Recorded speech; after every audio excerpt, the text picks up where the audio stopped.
Shri Venkateswara gold తాకట్టులో ఉన్న మీ బంగారాన్ని విడిపించి కొనబడును.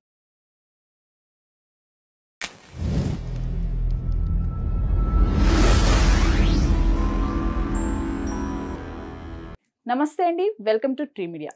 మనతో పాటు retired IPS officer, CBI director Mannem Nageswara Rao గారు ఉన్నారు. సార్ నమస్తే. నమస్తే అమ్మా. సార్ ఎలా ఉన్నారు? బాగున్నాను సార్, మీ ట్విట్టర్ హ్యాండిల్స్లో కొన్ని చూసినప్పుడు ఈ డిజిగ్నేషన్తో ఉండి ఈ పర్సన్ ఇంత డెప్త్ వెళ్తున్నారు ఏంటి అని ఒక చర్చ నడిచింది. అలానే కొన్ని ఇంటర్వ్యూస్ కొంతమంది ఆధ్యాత్మికవేత్తలతో చేసినప్పుడు కూడా మీ పేరు ప్రస్తావించడం జరిగింది. ఎందుకని అసలు ఇటువైపు స్విచ్చింగ్ ఎలా వచ్చింది? ఫస్ట్ థింగ్ మిమ్మల్ని అడగాలనుకున్నది ఒకటే సార్, అసలు హిందూ పదమే లేదు అని చాలామంది వాదన. ఏదో సింధు దగ్గర నుంచి వచ్చింది హిందూ అనేది. అసలు నిజంగా హిందూ పదం ఉందా? ఉంటే హిందూ అనే పదానికి అర్థం ఏంటి? నేను మీరు ఉద్యోగరీత్యా తర్వాత ధార్మిక రీత్యా అన్నారు కదా. ఉద్యోగం అనేది నా వృత్తి, ప్రవృత్తి మాత్రం మనము హిందూనే. సో కాబట్టి దానికి దీని మధ్యలో ఏమి కాన్ఫ్లిక్ట్ ఏం లేదు. సో ఉద్యోగం ఎవరు ఏ ఉద్యోగం చేసినా కానీ వాళ్ళు హిందువులే. సో కాబట్టి ఆ ఆలోచన సరే, ఒక కుతూహలం అంటే ఉండొచ్చు, కానీ అందులో కాన్ఫ్లిక్ట్ ఏం లేదు. అదొకటి. రెండోది, హిందూ అనే పదము దాని గురించి చాలాసేపు మాట్లాడచ్చు. కాకపోతే హిందూ పద వ్యుత్పత్తి ఎలా వచ్చింది అనే దాని గురించి మాట్లాడటం కంటే కూడా అది ఇంకో సమయంలో మాట్లాడేది. ఎందుకంటే అది భాషా శాస్త్రంలోకి వెళ్ళిపోతుంది. అది మన భారతదేశం మన పదమే, సంస్కృత పదమే, ప్రాకృతం అంటారు. అది పర్షియన్ పదం కాదు, వీళ్ళు చెప్పే తప్పది. ఇది మన భాషలు రెండు రకాలు, ఒకటి సంస్కృతం, ఇంకోటి ప్రాకృతం. ఆ ప్రాకృత పదం నుంచి సింధు నుంచి హిందూ అయిపోయి వచ్చింది. సరే, అంతవరకు ఆపేద్దాం. హిందూ అనేవాడు ఎవడు అనేది చాలా చాలా ముఖ్యం, తెలుసుకోవాల్సిన అవసరం ఉంది. ఎందుకంటే హిందువులు అందరూ తేలాలి. మీరు ఎవరిని అడిగినా కానీ మీ మతం ఏంటంటే హిందూ అని చెప్తారు, కానీ హిందూ లక్షణాలు ఏంటి అంటే ఆలోచిస్తారు. ఎందుకంటే తెలియదు. ఏంటి సార్ అసలు కారణం ఏంటంటే మనకి ఏదైనా చెప్తే కదా మనకు తెలిసేది. మనం స్వతహాగానే తెలుసుకోవాలి, లేకపోతే మన గురువులు, తల్లిదండ్రులు, స్నేహితులు, ఇంకొకళ్ళు చెప్పాలి. ఇప్పుడు హిందువులకి ఏమైపోయిందంటే హిందూ సమాజంలో ధార్మిక విద్య అనేది లేకుండా పోయింది. ముఖ్యంగా గత 75 సంవత్సరాలు మన రాజ్యాంగం వచ్చిన తర్వాత. అయితే హిందూ అంటే ఎవరు అనేది నేను ఈ మధ్యన ఒక ట్వీట్ చేసి దాని గ్రాఫిక్ కూడా చేశాను. హిందూ అంటే పరబ్రహ్మ అనే ఒక మూల దైవత్వాన్ని, ఆ దైవత్వం యొక్క విభిన్న రూపాలు, నిర్గుణ బ్రహ్మ, తర్వాత సగుణ బ్రహ్మ, ఆ సగుణ బ్రహ్మని ఈశ్వరుడు అంటారు. అంటే ఈ చరాచర జగత్తు మొత్తం దైవత్వమే. అయితే ఆ దైవత్వం, దాన్ని నిర్గుణ బ్రహ్మ అంటారు. మనము ఆ దైవత్వాన్ని మనం చూసినప్పుడు సగుణ బ్రహ్మ అవుతుంది. సగుణ బ్రహ్మ అంటే ఏంటి అంటే మన మైండ్కి, మన ఆలోచన విధానం లిమిటెడ్, పరిమితం, కానీ భగవంతుడు అపరిమితం. సో ఆ అపరిమితమైన ఆ వస్తువుని మనము ఆలోచించినప్పుడు మన ఆలోచన ప్రకారం దాన్ని పరిమితం చేస్తాం. అందుకోసం సగుణ బ్రహ్మ అంటే గుణాలని మనం ఆపాదిస్తాం. ఆ బ్రహ్మకి మనం గుణాలను ఆపాదిస్తాం. అతన్నే ఈశ్వరుడు అంటాం. ఆ ఈశ్వరుడు, ఆ సగుణ బ్రహ్మ రకరకాల రూపాల్లో మేనిఫెస్ట్ అవుతుంటారు. ఇప్పుడు సృష్టి జరగాలి అని అంటే బ్రహ్మదేవుడు, అదొక దాని ఆస్పెక్ట్ అంటారు. అంతేగాని ఆ బ్రహ్మదేవుడు వేరు కాదు. ఆ పరబ్రహ్మలో ఈ పరబ్రహ్మ యొక్క మేనిఫెస్టేషన్ ఇది కూడా. అట్లాగే విష్ణువు, అట్లాగే శివుడు, ఇది సృష్టి స్థితి లయ. మనకు డబ్బు కావాలనుకోండి, భగవంతుని ప్రార్థిస్తాం. ఏ రూపంలో ప్రార్థించాలి? లక్ష్మీదేవి రూపంలో ప్రార్థిస్తాం. నాకు చదువు కావాలి, లేకపోతే కళలు కావాలి, సో ఏ రూపంలో ప్రార్థించాలి? సరస్వతీదేవి. నాకు ఏ విఘ్నాలు కలగొద్దు, నేను ఒక పని చేయబోతున్నాను స్వామి అని ఎవరో ఒకళ్ళు మనం అడగాలి కదా. సో కాబట్టి వినాయకుడు. సో ఈ విధంగా సో భగవంతుడికి ఎన్నో రూపాలు ఉన్నాయి. ఆ రూపాల్లో మనకి అవసరాన్ని బట్టి, మన పరిమితిని బట్టి, మన ఆలోచన విధానాన్ని బట్టి మనం దేవుణ్ణి చూస్తాం. ఇది ఒకటి. రెండవది, హిందూ అనేవాడు కర్మ సిద్ధాంతాన్ని నమ్ముతాడు. కర్మ సిద్ధాంతం అంటే మనం ఏ పని చేస్తామో దాని ఫలితం మనమే అనుభవిస్తాం. ఇప్పుడు మనం తప్పు చేసామనుకో, ఆ తప్పుకి ఫలితం ఈనాడు కాకపోయినా మరు జన్మలోనైనా మనమే అనుభవించాలి. ఈ కర్మ సిద్ధాంతంలో కూడా ఇంకా ప్రారంభ కర్మ, సంచిత కర్మ ఇవన్నీ ఉన్నాయన్నట్టు. అంటే మనం ఇది మన బ్యాంక్ అకౌంట్ లాగా, కరెంట్ అకౌంట్. మనం చేసిన మన డబ్బు అందులో డిపాజిట్ చేస్తాము. ఒక పని చేస్తాము, అందులో డిపాజిట్ చేస్తాము, అది క్రెడిట్ అవుతుంది. చెడ్డ పని చేస్తాం, అది డెబిట్ అవుతుంది. సో ఈ విధంగా అయితే ఈ భగవంతుడు అనేవాడు మనం చేసిన కర్మ ఫలితాన్ని మనకే ఇస్తాడు. అంటే అతను కర్మ ఫలదాత మాత్రమే. మనం తప్పు చేసి స్వామి నేను అంతా అయిపోయింది, మీరు చర్చిలో చెప్తారు కదా, మీరు అన్ని ఈయన చెడ్డ పనులను చేసి అక్కడ పోయినా తప్పు అయిపోయింది, కన్ఫెషన్ చేస్తే అంతా మిమ్మల్ని దేవుడు రక్షిస్తాడు, అదంతా తప్పు. ఎందుకంటే మీరు ఏం పని చేస్తారో దానికి బాధ్యులు మీరే, దాన్ని అనుభవించాల్సిందే. ఇది కర్మ సిద్ధాంతం. దీనివల్ల ఏంటంటే ముఖ్యంగా ఏంటంటే మన భవిష్యత్ అనేది మన చేతిలో ఉంది. అది హిందూ మతం చెప్తుంది. మనం ఏదో తప్పు చేసి ఏదో దేవాలయానికి పోయి తప్పు చేశానంటే కాదు. నువ్వు తప్పు చేస్తే నీకు అనుభవిస్తావు, నువ్వు మంచి చేస్తే నువ్వు మంచి ఫలం కూడా అనుభవిస్తావు. అయితే మనం చేసిన వెంటనే దాని ఫలితాలు దక్కకపోవచ్చు, దానికి ఒక టైం వస్తుంది, ఆ టైం వచ్చినప్పుడు చేస్తాం. ఇది కర్మ సిద్ధాంతం సింపుల్గా చెప్పాలంటే. తర్వాత రిత అని ఉంటుంది, అంటే కాస్మిక్ ఆర్డర్. ఈ విశ్వం నడిపే విశ్వక్రమము అంటారు దాన్ని. ఇప్పుడు మీరు చెప్తున్నవన్నీ లక్షణాలు. అదే దాంట్లో అంటే హిందూ లక్షణాలు చెప్తున్నాను, ఇందులో ఏ విధంగా ఎవరు హిందూ అనేది కూడా చెప్తాను నేను. అయితే ఈ విశ్వక్రమంలో మనము జన్మ ఎప్పుడైతే ఏ రోజు పుడతామో అప్పటి నుంచి మనకు కొన్ని బాధ్యతలు మనకు ఏర్పడతాయి. వాటిని రుణాలు అంటారు. రుణం అంటే ఏంటి? మనం ఎవరికి పుట్టాము? మన తల్లిదండ్రులకు కదా. అంటే మన తల్లిదండ్రులకు రుణపడి ఉన్నాం కదా. సపోజ్ మన తల్లిదండ్రులు మనకు లేరనుకోండి, మన తల్లి తండ్రి అనేవాడు లేరనుకోండి, మనకు జన్మను ఎవరు ఇస్తారు?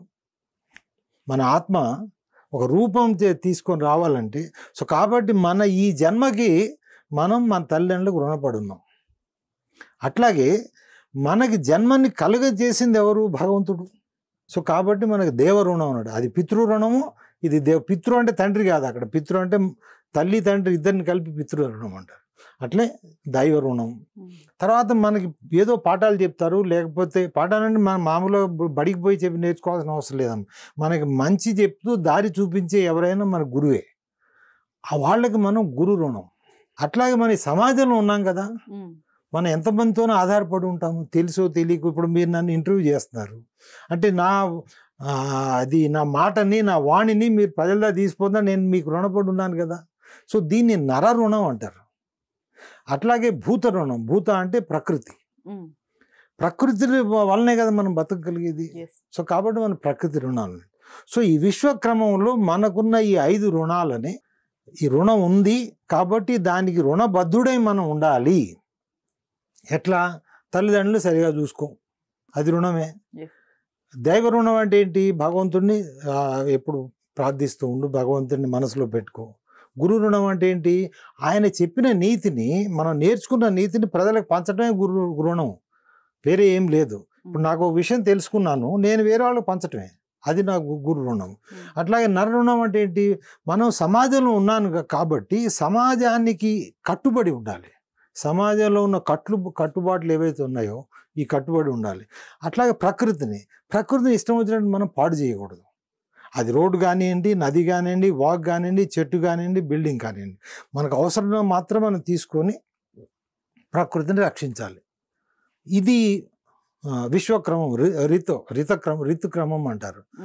ఆ తర్వాత పురుషార్థాలు. ఆ రుణాలు ఏ విధంగా తీర్చాలి? ఈ పురుషార్థాల ద్వారా వస్తాయి. ధర్మార్థ కామ మోక్షాలు అంటే మనం చేసే ప్రతి పని ధార్మికంగా ఉండాలి. మనం కామం చేసినా కామం అంటే ఒక్క సెక్సే కాదమ్మా. కామం అంటే మన కోరికలు తీర్చుకోవటం. ఆ కోరికలు తీర్చుకునే అవి కూడా ధర్మబద్ధంగా. ఇప్పుడు కొంతమందికి అతిగా బాగా తింటారు, అది కోరికే కదా, తిండి తినటం. అతిగా తినేవాడు ధర్మబద్ధంగా తినట్లేదు. ఎందుకంటే నీ పొట్టకి ఎంత అవసరం, అంతకంటే ఎక్కువ తింటే అది నువ్వు ధర్మ విరుద్ధమే. అది తద్వారా ఏమవుతుంది? నీ ఆరోగ్యం పాడవుతుంది. సో ధర్మార్థ కామ మోక్ష. డబ్బు కూడా ఆ విధంగానే సంపాదించు. అర్థం అంటే ఒక డబ్బే కాదు, పవర్, రిసోర్సెస్, అధికారం. మనకు అధికారం వచ్చినప్పుడు ధర్మబద్ధంగా మనం పరిపాలన చేయాలి. ధర్మార్థ ఇవన్నీ చేస్తే మనకు మోక్షం వస్తుంది. అవేవి ఆ పైన చెప్పిన 5 చెప్పాను కదా. సో ఇవి అయితే ఇవన్నీ ఎక్కడ ఉన్నాయి? ఇవన్నీ వేదాల్లో ఉన్నాయి. ఓకే. అయితే వీటినన్నిటిని మరి ఏ విధంగా మనం మన నిత్య జీవితంలో ఏ విధంగా మనం ఆచరించాలి అంటే, కొంతమంది శైవులు అవుతారు, కొంతమంది వైష్ణవులు అవుతారు, కొంతమంది శాక్తేయులు అవుతారు, కొంతమంది ఏం కాకుండా ఊర్లో గ్రామదేవతను పూజిస్తారు, అమ్మవారిని. కొంతమంది ఏం కాకుండా నదులను పూజిస్తారు, ప్రకృతి ఆరాధన, లేకపోతే తంత్ర పద్ధతి ఉంది. సో ఈ విధంగా రకరకాల పద్ధతులు ఉన్నాయి మనకి. ఎందుకంటే మనకి మా గమ్యం చూపించారు ఒక కొండ. ఆ కొండ ఎక్కడానికి ఎన్నో మార్గాలు ఉంటాయి. సో కాబట్టి ఏంటంటే, సింపుల్గా చెప్పాలంటే, పరబ్రహ్మని నమ్మే వ్యక్తి తర్వాత కర్మ సిద్ధాంతాన్ని, విశ్వక్రమాన్ని, పురుషార్థాలని వేదోక్తంగా వేదాల ప్రకారం నమ్మే వాళ్ళను హిందూ అంటారు. అయితే మీరు అడగవచ్చు, నేను ఎప్పుడు వేదం చదవలేదు కదండి, ఆ ఊర్లో మన రోడ్డు అమ్మటి ఉండే ఆమె ఎక్కడ చదువుకుంది అని అడగవచ్చు. కానీ మీరు ఎన్నోసార్లు వినుంటారు, సపోజ్ ఎవరిని పెద్దవాడిని కలిస్తే ఆవిడకి తప్పు చేసావు అనుకోండి, ఆవిడ తిడతారు, వచ్చే జనంలో నువ్వు కుక్కాయి పుడతావరా పో అని తిడతారు. అవును, విన్నారా ఎప్పుడన్నా?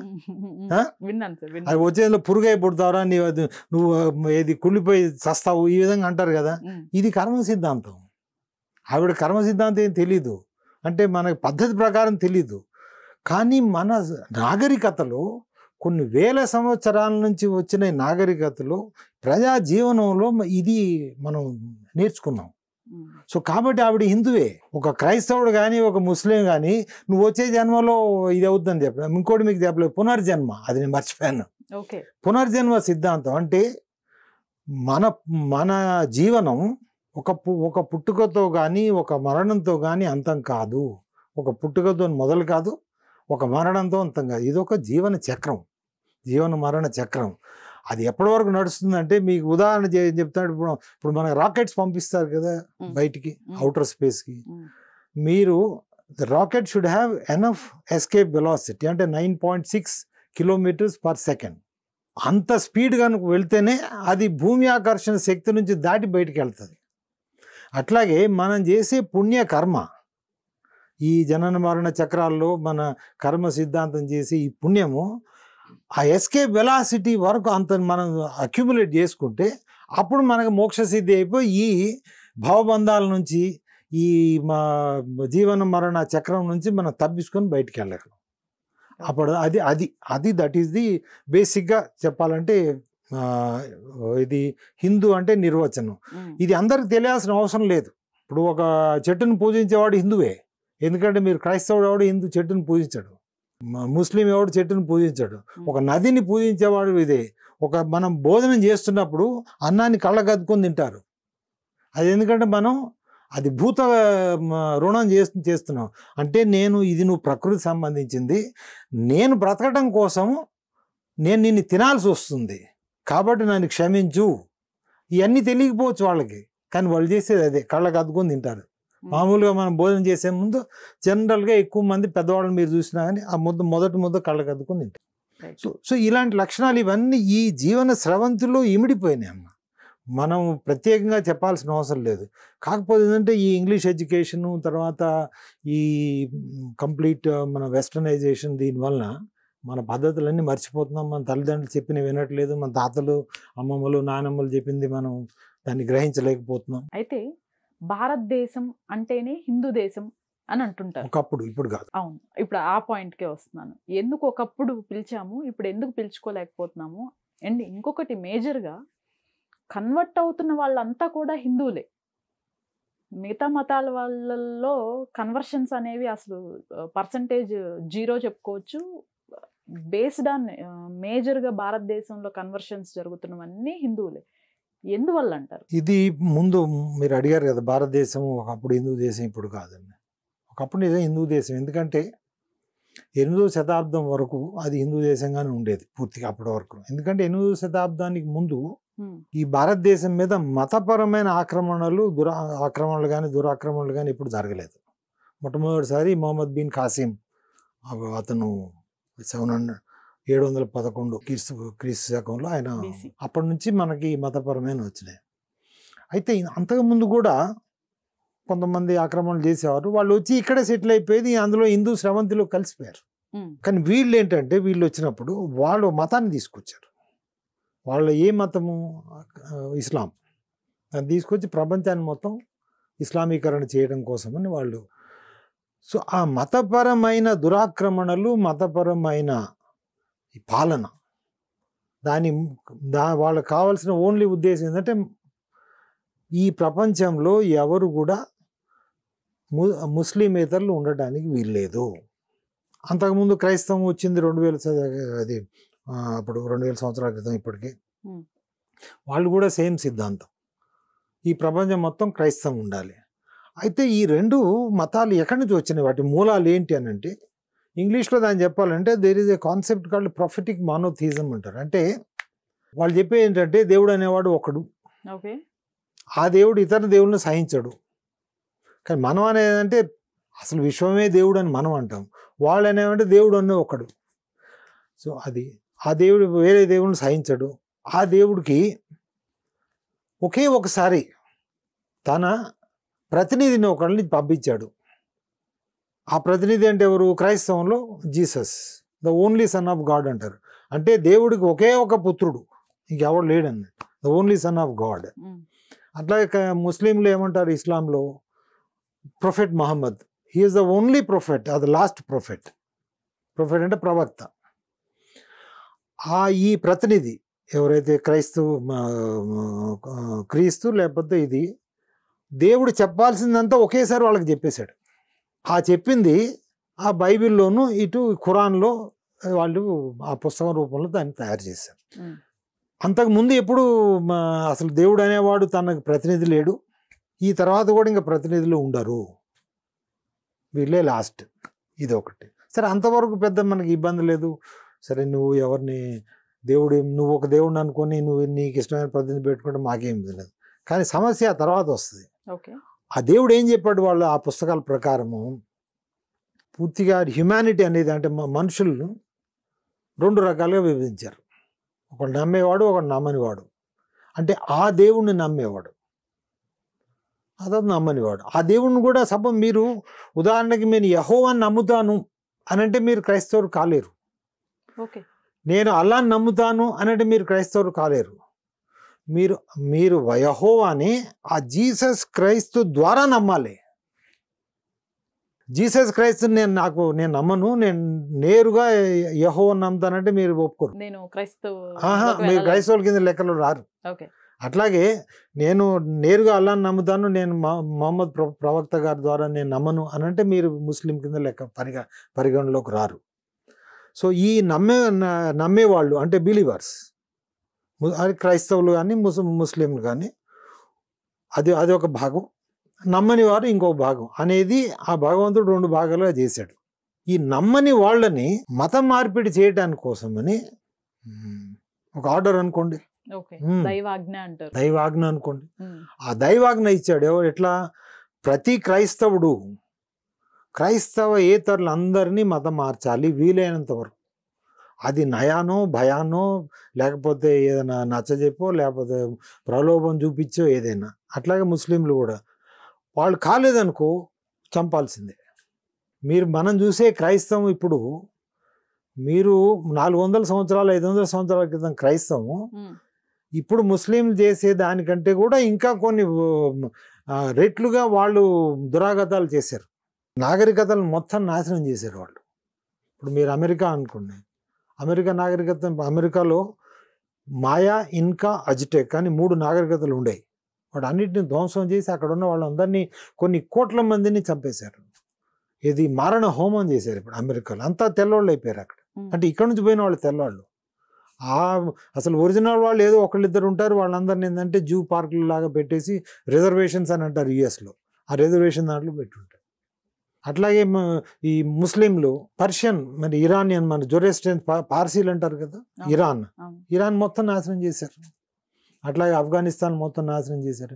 అరేబియాలో ఆ pre Islamic Arabia, that was like Hinduism only. అట్లాగే టర్కీ.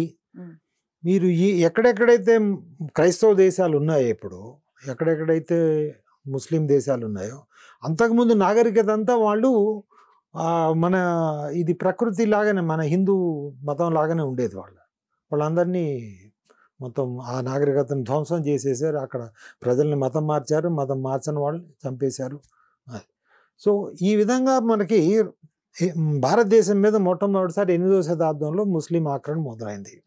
ఆ తర్వాత అది కంటిన్యూ ఇప్పుడు అట్లాగే ఆఫ్ఘనిస్తాన్ పూర్తిగా మతం మార్చారు, సింధ్ని మార్చారు, బలూచిస్తాన్ మార్చారు, పాకిస్తాన్ ఇప్పుడు ప్రస్తుతం ఏదైతే పాకిస్తాన్ ఉందో అట్లాగే వాళ్ళు మన ఇప్పుడున్నది ఇక్కడ హైదరాబాద్ నవాబులు ఉండేది, తర్వాత ఢిల్లీలో ముఘల్స్, ఢిల్లీ సుల్తానేట్, ఇట్లా రకరకాలు. సో 8వ శతాబ్దం తర్వాత భారతదేశంలో మతపరమైన మొట్టమొదటిసారి హిందూ మతం మీద యుద్ధం జరిగింది, అంటే ఒక ఫిజికల్ అటాక్ జరిగింది. అంతకుముందు మనకి ఫిలసాఫికల్గా చర్చలు జరుగుతుండేవి, కూర్చొని మాట్లాడుకునేది మా దేవుడు మీ దేవుడు ఏంటి అని మొత్తం నేర్చుకునేది. కానీ వీళ్ళు ఏంటంటే కత్తి, నువ్వు మతం మారి ఆలోచన లేదు, ఇది ఖురాన్ గ్రహిస్తావా లేకపోతే కత్తి గ్రహిస్తావా, కత్తి అంటే చంపబడతావా. అట్లాగే వీళ్ళు క్రైస్తవులు కూడా అలానే చేశారు. అయితే ఇప్పుడు క్రైస్తవులు చేస్తుంది ఏంటంటే మతం మార్పిడి ప్రలోభాలు చూపించేసి, సో దానికి రకరకాలు ఇది చేస్తారు. సో ఈ ఇస్లాం ఏ దేశాలకైతే వెళ్ళిందమ్మా ఆయా దేశాల్లో దాదాపుగా 17-18వ శతాబ్దం వరకు మొత్తం ముస్లిమ్స్ అయిపోయినాయి అక్కడున్న జనాభా. కేవలం భారతదేశం ఒకటే, కేవలం హిందువులు మాత్రమే 1300 సంవత్సరాలు ముస్లిం ఆ దురాక్రమణని వాళ్ళ పాలనని వ్యతిరేకించారు. అందుకోసమే ఈ దేశంలో ఇంకా హిందూ ధర్మం నిలబడిందంటే ఈ 1300 సంవత్సరాలు మన పూర్వీకులు వాళ్ళు ధన మాన ప్రాణాలని త్యాగం చేసి ఈ ధర్మాన్ని రక్షించారు. ఆ తర్వాత శివాజీ టైంలో వచ్చేటప్పటికి శివాజీ దాదాపుగా ఇది మన మరాఠాస్ దాదాపుగా ముస్లిం పాలనని అంతం చేసే సమయం వచ్చేటప్పటికి బ్రిటిష్ వాళ్ళు వచ్చేసారు. బ్రిటిష్ వాళ్ళు రానట్లయితే మనం దాదాపుగా మళ్ళీ మనం మొత్తం హిందూ దేశం అయిపోయేదేమో. బ్రిటిష్ వాళ్ళు వచ్చారు, వాళ్ళు కొన్ని మంచి చేశారు, కొన్ని చెడు చేశారు, అవి బాగానే ఉన్నాయి. కానీ వాళ్ళు చేసిన చెడు ఏంటంటే ఈ క్రైస్తవ మిషనరీ పట్టుకురావటం అన్నట్టు.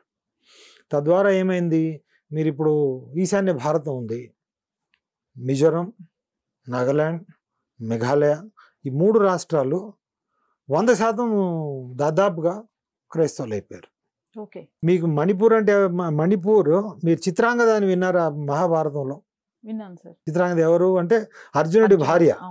చిత్రాంగద మణిపూర్ రాజకుమారి, ఉలూపి ఏమో నాగాలాండ్ రాజకుమారి. వీళ్ళంతా హిందువులే. అది సో అక్కడ అయిపోయినాయి. అరుణాచల్లో దాదాపు 50% క్రైస్తవులు అయిపోయారు. కాశ్మీర్లో మీకు తెలుసు కదా మొత్తం 100% ముస్లింలు కాశ్మీర్ భాగంలో. జమ్మూలో దాదాపుగా 30% 40% ఉంటారు. తర్వాత మీరు ఇది గోవాలో దాదాపుగా 40% వాళ్ళు, అది పోర్చుగీస్ వాళ్ళు. తర్వాత మీరు ఇప్పుడు మన కోస్తా ఆంధ్రప్రదేశ్ వాళ్ళంతా, మీరు విచిత్రం ఏంటంటే 1971లో 71 జనాభా లెక్కల ప్రకారం అప్పుడు 5%, 6% క్రైస్తవులు ఉండేది. ఈరోజు 2% కూడా లేరు. నమ్ముతారా మీరు? తగ్గారంటున్నారా? జనాభా లెక్కల ప్రకారం. అయితే మతం మారటం హిందువులని వాళ్ళకి జనాభా లెక్కల్లో చెప్తాను. సో ఈ విధంగా మీరు దేశంలో ఈనాడు అఫీషియల్గా చూపించేది ఏంటంటే 5%, కానీ దేశం మొత్తం చూస్తే 10%కి పైనే ఉంటారు. అట్లాగే మన ముస్లింలు, మీరు ఇది చెప్తే నాకు ఒకటి గుర్తొచ్చింది సార్. రీసెంట్గానే తెలంగాణలో సర్వే చేయడం జరిగింది. క్రైస్తవులు ఎంతమంది ఉన్నారు, క్రైస్తవులు చేశారా, కాస్ట్ సర్వే చేశారా, కులగణన చేశారు? అదే కులగణన. ప్రవీణ్ పగడాల చనిపోయిన టైంలో చేశారు ఈ సర్వే. 1% కూడా లేరు అని చెప్పేసి అది తప్పమ్మా. స్వాతంత్రం వచ్చినప్పుడు దాంతో అదే రోజు దేశ విభజన కూడా జరిగింది. దేశ విభజన కారణాలు ఎన్ని అది వేరే మాట్లాడుతాం. దేశ విభజన ఏ ప్రాతిపదిక మీద జరిగింది? మత ప్రాతిపదిక మీద జరిగింది. ముస్లింలు హిందువులు, అప్పుడు క్రైస్తవులు చాలా తక్కువ మంది, 1% కూడా లేరు. ముస్లింలు హిందువులు, ముస్లింలు ఏమన్నారంటే మేము హిందువులతోనే ఉండలేము అంటే, ఒక తమ్ముడు అన్నతోనే అన్నాడు నేను ఉండలేను. సో వాళ్ళు విడిపోయారు. విడిపోయినప్పుడు ఎవరి భాగం వాళ్ళు పంచుకున్న తర్వాత తమ్ముడు కానీ ఒక తమ్ముడు తన భాగం తీసుకుపోయి మళ్ళీ అన్నగారి భాగంలో తనకి ఏమన్నా హక్కు ఉంటుందా? ఉండదు కదా. అంటే విభజన అనేది పూర్తిగా జరగాలి కదా. కానీ అప్పుడు జరగనీయలేదు. దానికి కారణాలు ఎన్నో ఉన్నాయి. సో అదే సో జరగటం పోగా ఎవరెవరైతే ముస్లింలు అందరూ ఇక్కడ భారతదేశం మీరు మద్రాసు నుంచి మొదలు పెడితే బెంగాల్, మద్రాసు, యునైటెడ్ ప్రొవిన్సెస్, తర్వాత ఇవన్నీ అప్పుడు వాళ్ళు ఓట్లలో మాకు పాకిస్తాన్ కావాలని వాళ్ళు వేశారు. ఇది 1946లో జరిగిన ఎన్నికల్లో వాళ్ళందరూ మాకు ఎందుకంటే ముస్లిం లీగ్ ఓటేస్తే పాకిస్తాన్ కావాల్సిందని ఓటేసినట్టు లెక్క. అయితే ఇందులో ఈ ఓటేసి పాకిస్తాన్ని మీరు ఏర్పరచాలి అని ఓటేసిన ముస్లింలో 99% ఇక్కడ ఉండిపోయారు. పోలేదు వాళ్ళు. రీజన్ ఏంటంటే వాళ్ళకి ఏంటంటే ఒకసారి ఆక్రమిస్తే పోరు. ఎందుకంటే వాళ్ళ మత గ్రంథం అది. ఎందుకంటే once it is darul Islam, it remain darul Islam అనేది ఒకటి ఉంది. సో 1947లో వచ్చిన స్వాతంత్రం. ఆనాటి మన నాయకులు వీళ్ళందరినీ నేనేమంటే హీనోస్ అంటానమ్మా. అంటే నామమాత్రపు హిందువులే, హిందూ ఇన్ నేమ్ ఓన్లీ. ఎందుకంటే నేను చెప్పాను కదా ఆ లక్షణాల్లో ఒక్కటి లేదు. నేను చెప్పిన హిందూ లక్షణాల్లో ఒకటి కూడా లేదు. పేరుకే హిందువులు, పేరు ప్రకారం హిందువులు. ఇప్పుడు మన జగన్మోహన్ రెడ్డి ఉన్నాడు, ఆయన మామూలుగా చెప్తేనే క్రిస్టియన్ తెలుసు, కానీ జగన్మోహన్ అనేది హిందూ పేరే కదా. సో రాజశేఖర్ రెడ్డి చెప్తేనే చెప్తారు కానీ తెలుసు, కానీ లేకపోతే ఆయన హిందూ అని అనుకుంటారు కదా. సో అట్లాగే వీళ్ళందరూ కూడా హీనోస్ అన్నట్టు. వీళ్ళంతా ఇది ఈ క్రైస్తవ మత ప్రభావంతో, తర్వాత ఇక్కడ ఉన్న ముస్లింల ప్రభావంతో, తర్వాత ఆనాటి ఈ హీనోస్ జవహర్లాల్ నెహ్రూ కానీ సర్దార్ పటేల్ కానీ వీళ్ళందరూ మన దేశాన్ని లౌకిక దేశంగా తయారు చేశారు. రాజ్యాంగం ప్రకారం డిక్లేర్ చేశారు. మామూలుగా పాకిస్తాన్ ఇస్లాం దేశం అయినప్పుడు ఇది హిందూ దేశం కావాలి. ఇది హిందూ దేశం కానియకుండా ఇక్కడ నుంచి ముస్లింలను అక్కడ పంపించకుండా, అంబేద్కర్ అన్నారు మనం ఇక్కడ నుంచి ముస్లింలంతా పంపించాలని. ఆఫ్ ఆల్ ద పర్సన్ చూడండి, అతను హిందూ వ్యతిరేక అంబేద్కర్. మనం చేసిన దాదాపుగా అన్ని హిందూ వ్యతిరేక పనులే. అయినా కానీ ఆయన ఏమన్నారంటే మనం ఒక సిద్ధాంత ప్రకారం పద్ధతి ప్రకారం మన దేశాన్ని విభజించినప్పుడు, ముస్లింలకు పాకిస్తాన్ ఇచ్చినప్పుడు ముస్లింలు ఇక్కడ ఉండడానికి వీల్లేదు కానీ ఆయన ఎవరు పట్టించుకోలేదు. సో తద్వారా ఏంటంటే పాకిస్తాన్ బంగ్లాదేశ్ కంటే కూడా ఎక్కువ ముస్లింలు ఇక్కడ ఉన్నారు. సో మన పాకిస్తాన్ ఇది దేశ విభజన ఏ సమస్యని పరిష్కరించకపోగా కొత్త సమస్యను సృష్టింది. అదేంటంటే లౌకికవాదం. భారతదేశాన్ని లౌకికవాద దేశంగా మన రాజ్యాంగం దాన్ని ప్రకటించింది. సో కాబట్టి ఇక్కడ హిందువులు ప్రస్తుతానికి మెజారిటీ ఉన్నా కానీ ఇది హిందూ దేశం కాదు. మనం చాలామంది హిందువులు చెప్పుకుంటారు ఇది హిందూ దేశం, కానీ చట్ట ప్రకారము రాజ్యాంగ ప్రకారం అది తప్పు. ప్రపంచంలో మనకి హిందూ దేశం అనేది ఎక్కడా లేదు. అసలు ఒకప్పుడు భారతదేశం కాకుండా ఈ హిందూ మతము లేకపోతే హిందూ రాజ్యము అని కొంతవరకు ఉండేది అని విన్నాను. అది ఎంతవరకు వాస్తవం సార్? అంటే మనము ఇది సంకల్ప మంత్రంలో చెప్తారు కదా, సంకల్పం అంటే ఏంటి? మనం ఒక పూజ చేసినప్పుడు మనం దాని మీద దృష్టి పెట్టి మనం ఆ పని చేయడం కోసం, దానికోసం అంటే భగవంతుడిని ఆహ్వానించాలి. ఎట్లా ఆహ్వానిస్తాము? పూర్తిగా విశ్వవ్యాప్తమైన భగవంతుడు మనం ఒక చోటు నుంచి ఎక్కడ ఉన్న ఇప్పుడు ఉదాహరణకి మీరు ఫోకస్ లైట్ పెట్టారు కదా, ప్రపంచం అంతా కాంతి ఉంది, మీరు నా మీద ఎందుకు పెట్టారు అంటే మనం ఇక్కడ ఇంటర్వ్యూ చేస్తాం కాబట్టి నా మీద ఆ లైట్ పడితే కరెక్ట్గా వస్తుంది, అంతే కదా. మనం పూజ చేస్తున్నప్పుడు మనం కూడా ఆ సంకల్పంతో భగవంతుడిని అక్కడికి ఆహ్వానించాలి. ఆహ్వానిస్తున్నప్పుడు ఇది అందులో ఇది మొత్తం విశ్వం గురించి చెప్తాడు, తర్వాత మనకి భూమి గురించి చెప్తాడు. ఆ భూమిలో భాగం ఏంటి? అక్కడ నుంచి మొదలైందంటే జంబూద్వీపం అంటాడు, తర్వాత భరతవర్షే, భరతఖండే. సో ఆ విధంగా చెప్పుకుంటూ వస్తాడు. ఆ జంబూద్వీపం అనేది మొత్తం హిందూ దేశం అప్పట్లో. ఆ హిందూ దేశం అంటే ఏంటి? వేదాల్లో ఉన్న సారాంశాన్ని వాళ్ళు పాటించేది. వేదాలను తెలియాల్సిన అవసరం లేదమ్మా. వేద సారాంశాన్ని వేదానుగతంగా మన నాగరికత ఉండేది. అది ఎక్కడి నుంచి మొదలంటే దాదాపుగా ఈ ఆఫ్ఘనిస్తాన్ ఆ పై ప్రాంతం నుంచి. ఆఫ్ఘనిస్తాన్ అంటే మన గాంధారి ఆఫ్ఘనిస్తాన్ అమ్మా. దుర్యోధనుడి తల్లి ఆఫ్ఘనిస్తాన్, శకుని కూడా ఆఫ్ఘనిస్తాన్. అక్కడి నుంచి మొదలు పెడితే మనకి తైమూర్ అంటే ఇది మన ఉత్తరం వైపు ఉంటుంది. ఎట్లా అంటే ఆఫ్ఘనిస్తాన్, ఇప్పుడున్న పాకిస్తాన్, భారతదేశం, Tibet, Nepal, Bhutan, Bangladesh, Burma, Myanmar, Laos, Vietnam, Malaysia, Indonesia, ఆ తర్వాత ఇది తైమూర్, మధ్యలో ఇంకా కొన్ని దేశాలు ఉండొచ్చు. ఇది అంతా కలిపి ఒక మన దీన్ని జంబూద్వీపం అనేది. అందులో భరతవర్షం అంటే ఏంటి? ఇప్పుడు ఆ హిమాలయాల కింద ఉన్నది భరతవర్షం అంతా. అంటే ఉదాహరణ ప్రస్తుతం పాకిస్తాన్, బంగ్లాదేశ్, ఇండియా, నేపాల్, ఇది శ్రీలంక ఇవన్నీ కలిపి కూడా శ్రీలంక కూడా ఇందులోనే వస్తుంది. ఓకే. సో ఇది భరతవర్షం కింద వస్తుంది. భరత ఖండే అంటే మళ్ళీ ఇంకా చిన్నది వస్తుంది. ఆ విధంగా అది ఎందుకు చెబుతున్నారు. సో ఆ తర్వాత మన చంద్రశేఖరేంద్ర సరస్వతి గారు అని శంకరాచార్యులు వారు చాలా గొప్పవారు. ఆయన కంచి శంకరాచార్యులు వారు. ఆయన తన హిందూ ధర్మం అనేది ఆయన ఉపన్యాసాలని పుస్తకంగా మన వీళ్ళు ప్రచురించారు. ఎవరు? మన భారతీయ విద్యాభవన్ వాళ్ళు. అందులో ఆయన చెప్పి చాలా గొప్పగా ఉంటాయి. ఆయన ఏమంటారంటే అసలు ఒకప్పుడు హిందూ ధర్మం మొత్తం భూభాగం మొత్తం హిందూ ధర్మం ఉండేది. ఆయన ఉదాహరణలు చెప్పాను. నేను మీకు ఇందాక చెప్పాను అమెరికాలో ఉన్న 3 నాగరికతలు ఇన్కా, మాయా అండ్ అజ్టెక్. మాయా అంటే ఏంటమ్మా? మాయా అని మన సంస్కృత పదమే కదా. ఇన్కా అంటే ఆయన చెప్పిందంటే ఇనకులుడు. ఇనకులం అంటే ఎవరిది? రాముల వారిది. సో రాముల వారు అంటే ఎవరు? సూర్యవంశ. సూర్యవంశ అంటే సూర్యుడు. సో ఈయన అంటే సూర్యుడు. So Aztec. సో ఆ తర్వాత అక్కడున్న ఆ స్థలాల ఆ ప్రాంతాల పేర్లు, స్థలాల పేర్లతో సహా ఆయన చాలా ఉదాహరణలు చెప్తారు.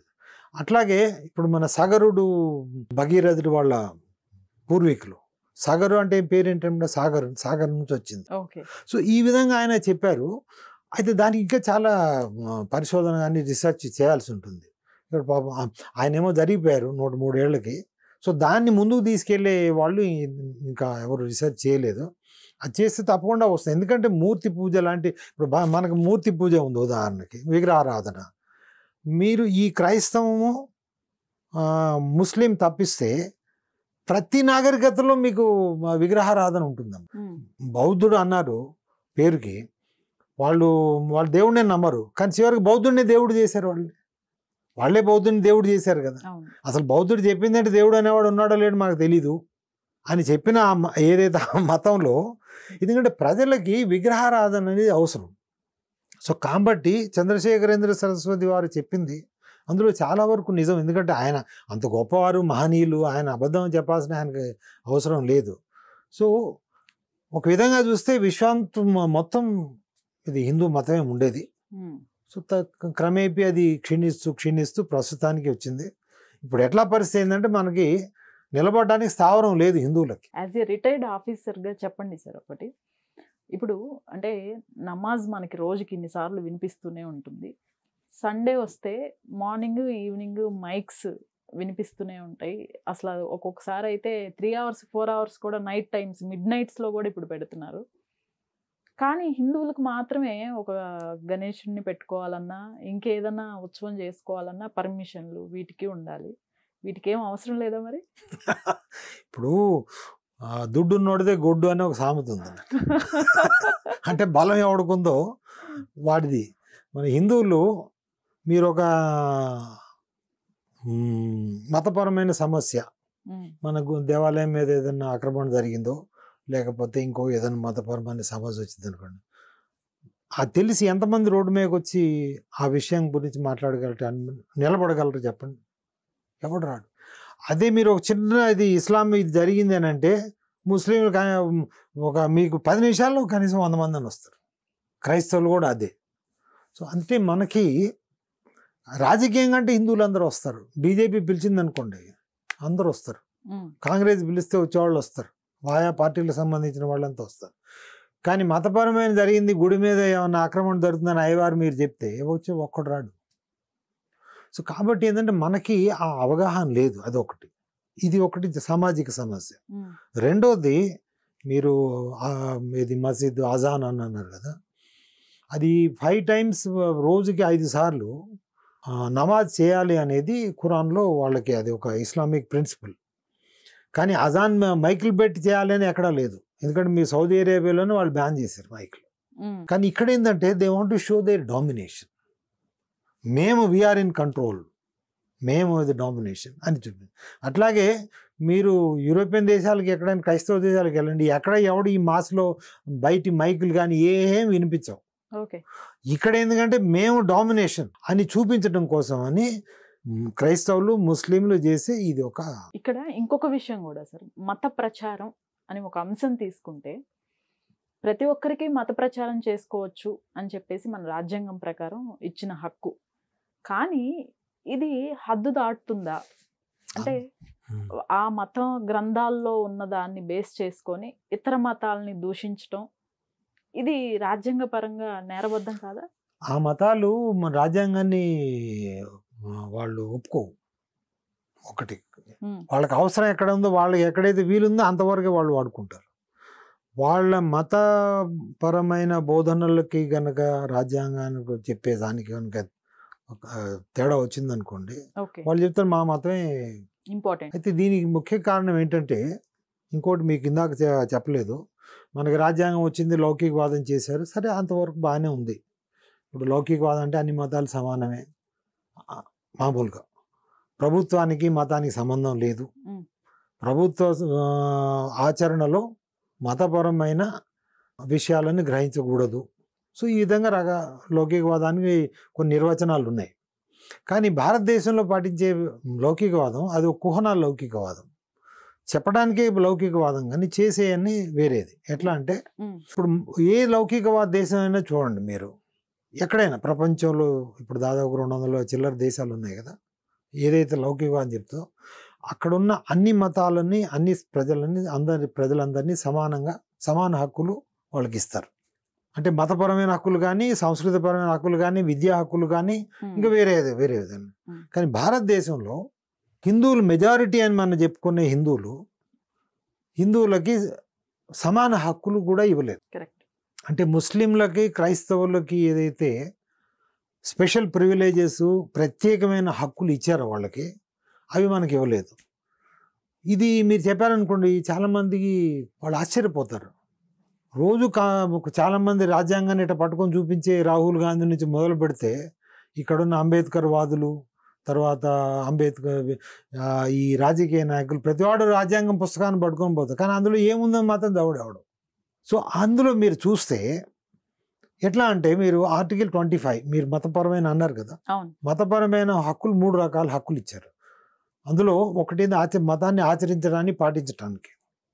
ఇప్పుడు మీరు కాశ్మీర్లో హిందువులను ఎందుకు తరిమేశారు అక్కడ నుంచి? 1990 నుంచి మనం రాజ్యాంగం మనకి స్వాతంత్రం వచ్చినప్పుడు కశ్మీర్ ప్రాంతంలో, కశ్మీర్ వ్యాలీలో దాదాపుగా 30% మంది హిందువులు ఉండేది, 70% మంది ముస్లిం ఉన్నారు. ఈనాడు ఒక్క హిందువు కూడా లేడు. ఎందుకు అంటే, నువ్వు హిందువు అయితే నేను చంపేస్తాను, లేదా ఇక్కడ నుంచి పోని. మరి నువ్వు మతాన్ని ఆచరించడానికే నీకు హక్కు లేనప్పుడు అది ఏమి రాజ్యాంగం? రాజ్యాంగం అనేది మనం రక్షించాలి కదా మన హక్కుని. కాశ్మీర్లో ఉన్న హిందువుల వాళ్ళ ధర్మాన్ని వాళ్ళు ఆచరించడానికి ఉన్న హక్కుని కాపాడలేని రాజ్యాంగం అది లౌకిక రాజ్యాంగం ఎలా అవుతుందమ్మా? కాదు కదా. ఇది ఒక ఉదాహరణ. రెండవది మత మార్పిడి అన్నారు. మత మార్పిడి అనేది ఎవరికి ఇస్తారు? మతాన్ని మార్పు చేయాలని వాళ్ళకి కదా. క్రైస్తవులు, ముస్లింలు వాళ్ళ ధర్మ గ్రంథాల ప్రకారం, వాళ్ళ మత గ్రంథాల ప్రకారం ప్రపంచాన్ని మొత్తం నువ్వు క్రైస్తవులుగా మార్చు, మతం మార్చు, ప్రపంచం మొత్తాన్ని ముస్లింలుగా మతం మార్చు అని వాళ్ళ మత గ్రంథాలు చెప్తున్నాయి. అది ఆ హక్కు ఎవరికి ఉపయోగపడుతుంది? వాళ్ళకు ఉపయోగపడుతుంది. మనకి ఏ మత గ్రంథం, మన హిందూ గ్రంథం ఎక్కడా చెప్తుంది వేరే వాడిని మతం మార్చమని? దీనికి ఉదాహరణ చెప్తాను. ఎట్లా అంటే ఉదాహరణ రూపంలో చేద్దాం, అర్థమవుతుంది. ఇప్పుడు మీరు శాకాహారులు, నేను మాంసాహారిని. లేకపోతే మీరు మన ఇద్దరికి ఇప్పుడు ఎవరన్నా మన భోజనాలు పిలిచారనుకోండి, కేవలం మాంసాహార భోజనం అక్కడ పెట్టి తినమంటారు. నేను మాంసాహారిని కదా, నేను మొత్తం మెక్కేస్తాను. మీరేమో శాకాహారి, మీరేం తినలేరు. మీరు అడుగుతారు నేను శాకాహారిని అంటే తినండి. అదేముంది, ఇది భోజనమే కదా, మీరు తింటే తినండి, లేకపోతే లేదంటారు. అది మీ హక్కు అన్నట్టేనా, లేకపోతే మిమ్మల్ని యాక్చువల్గా గౌరవించినట్టేనా? మిమ్మల్ని కాదు కదా. మరి మన హిందూ మతంలోనే మత మార్పిడి చేయవచ్చు, అది చెయ్యాలి అనే విషయమే ప్రస్తావన లేనప్పుడు మేము హిందువులకు కూడా మత మార్పిడి చేసే హక్కు ఇచ్చాము అని అంటే అది ఎంత అసంబద్ధం అమ్మా. ఇంకో ఉదాహరణ చెప్తాను. అడవిలో ఒక జింక ఉంటుంది, ఒక తోడేలు ఉంటుంది. తోడేలుకు జింకకి సమాన హక్కులు ఇచ్చాం మేము, ఇద్దరిది ఎవరినో చంపుకొని తినండి అని అంటారు. తోడేలు జింకని చంపి తింటుంది, కానీ జింక తోడేలు చంపగలదా? అది ఒకటి చంపలేదు, చంపినా కానీ తినగలదా?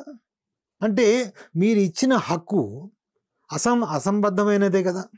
సో కాబట్టి హిందువులను మభ్యపెట్టడం కోసమని ఇది క్రైస్తవులు, ముస్లింలు, తర్వాత హీనోలు అని చెప్పాను కదా, నామమాత్రపు హిందువులు ఆనాడు రాజ్యాంగ సభలో దీన్ని చేశారు. దీనికి నాయకుడు ఎవరంటే సర్దార్ పటేల్.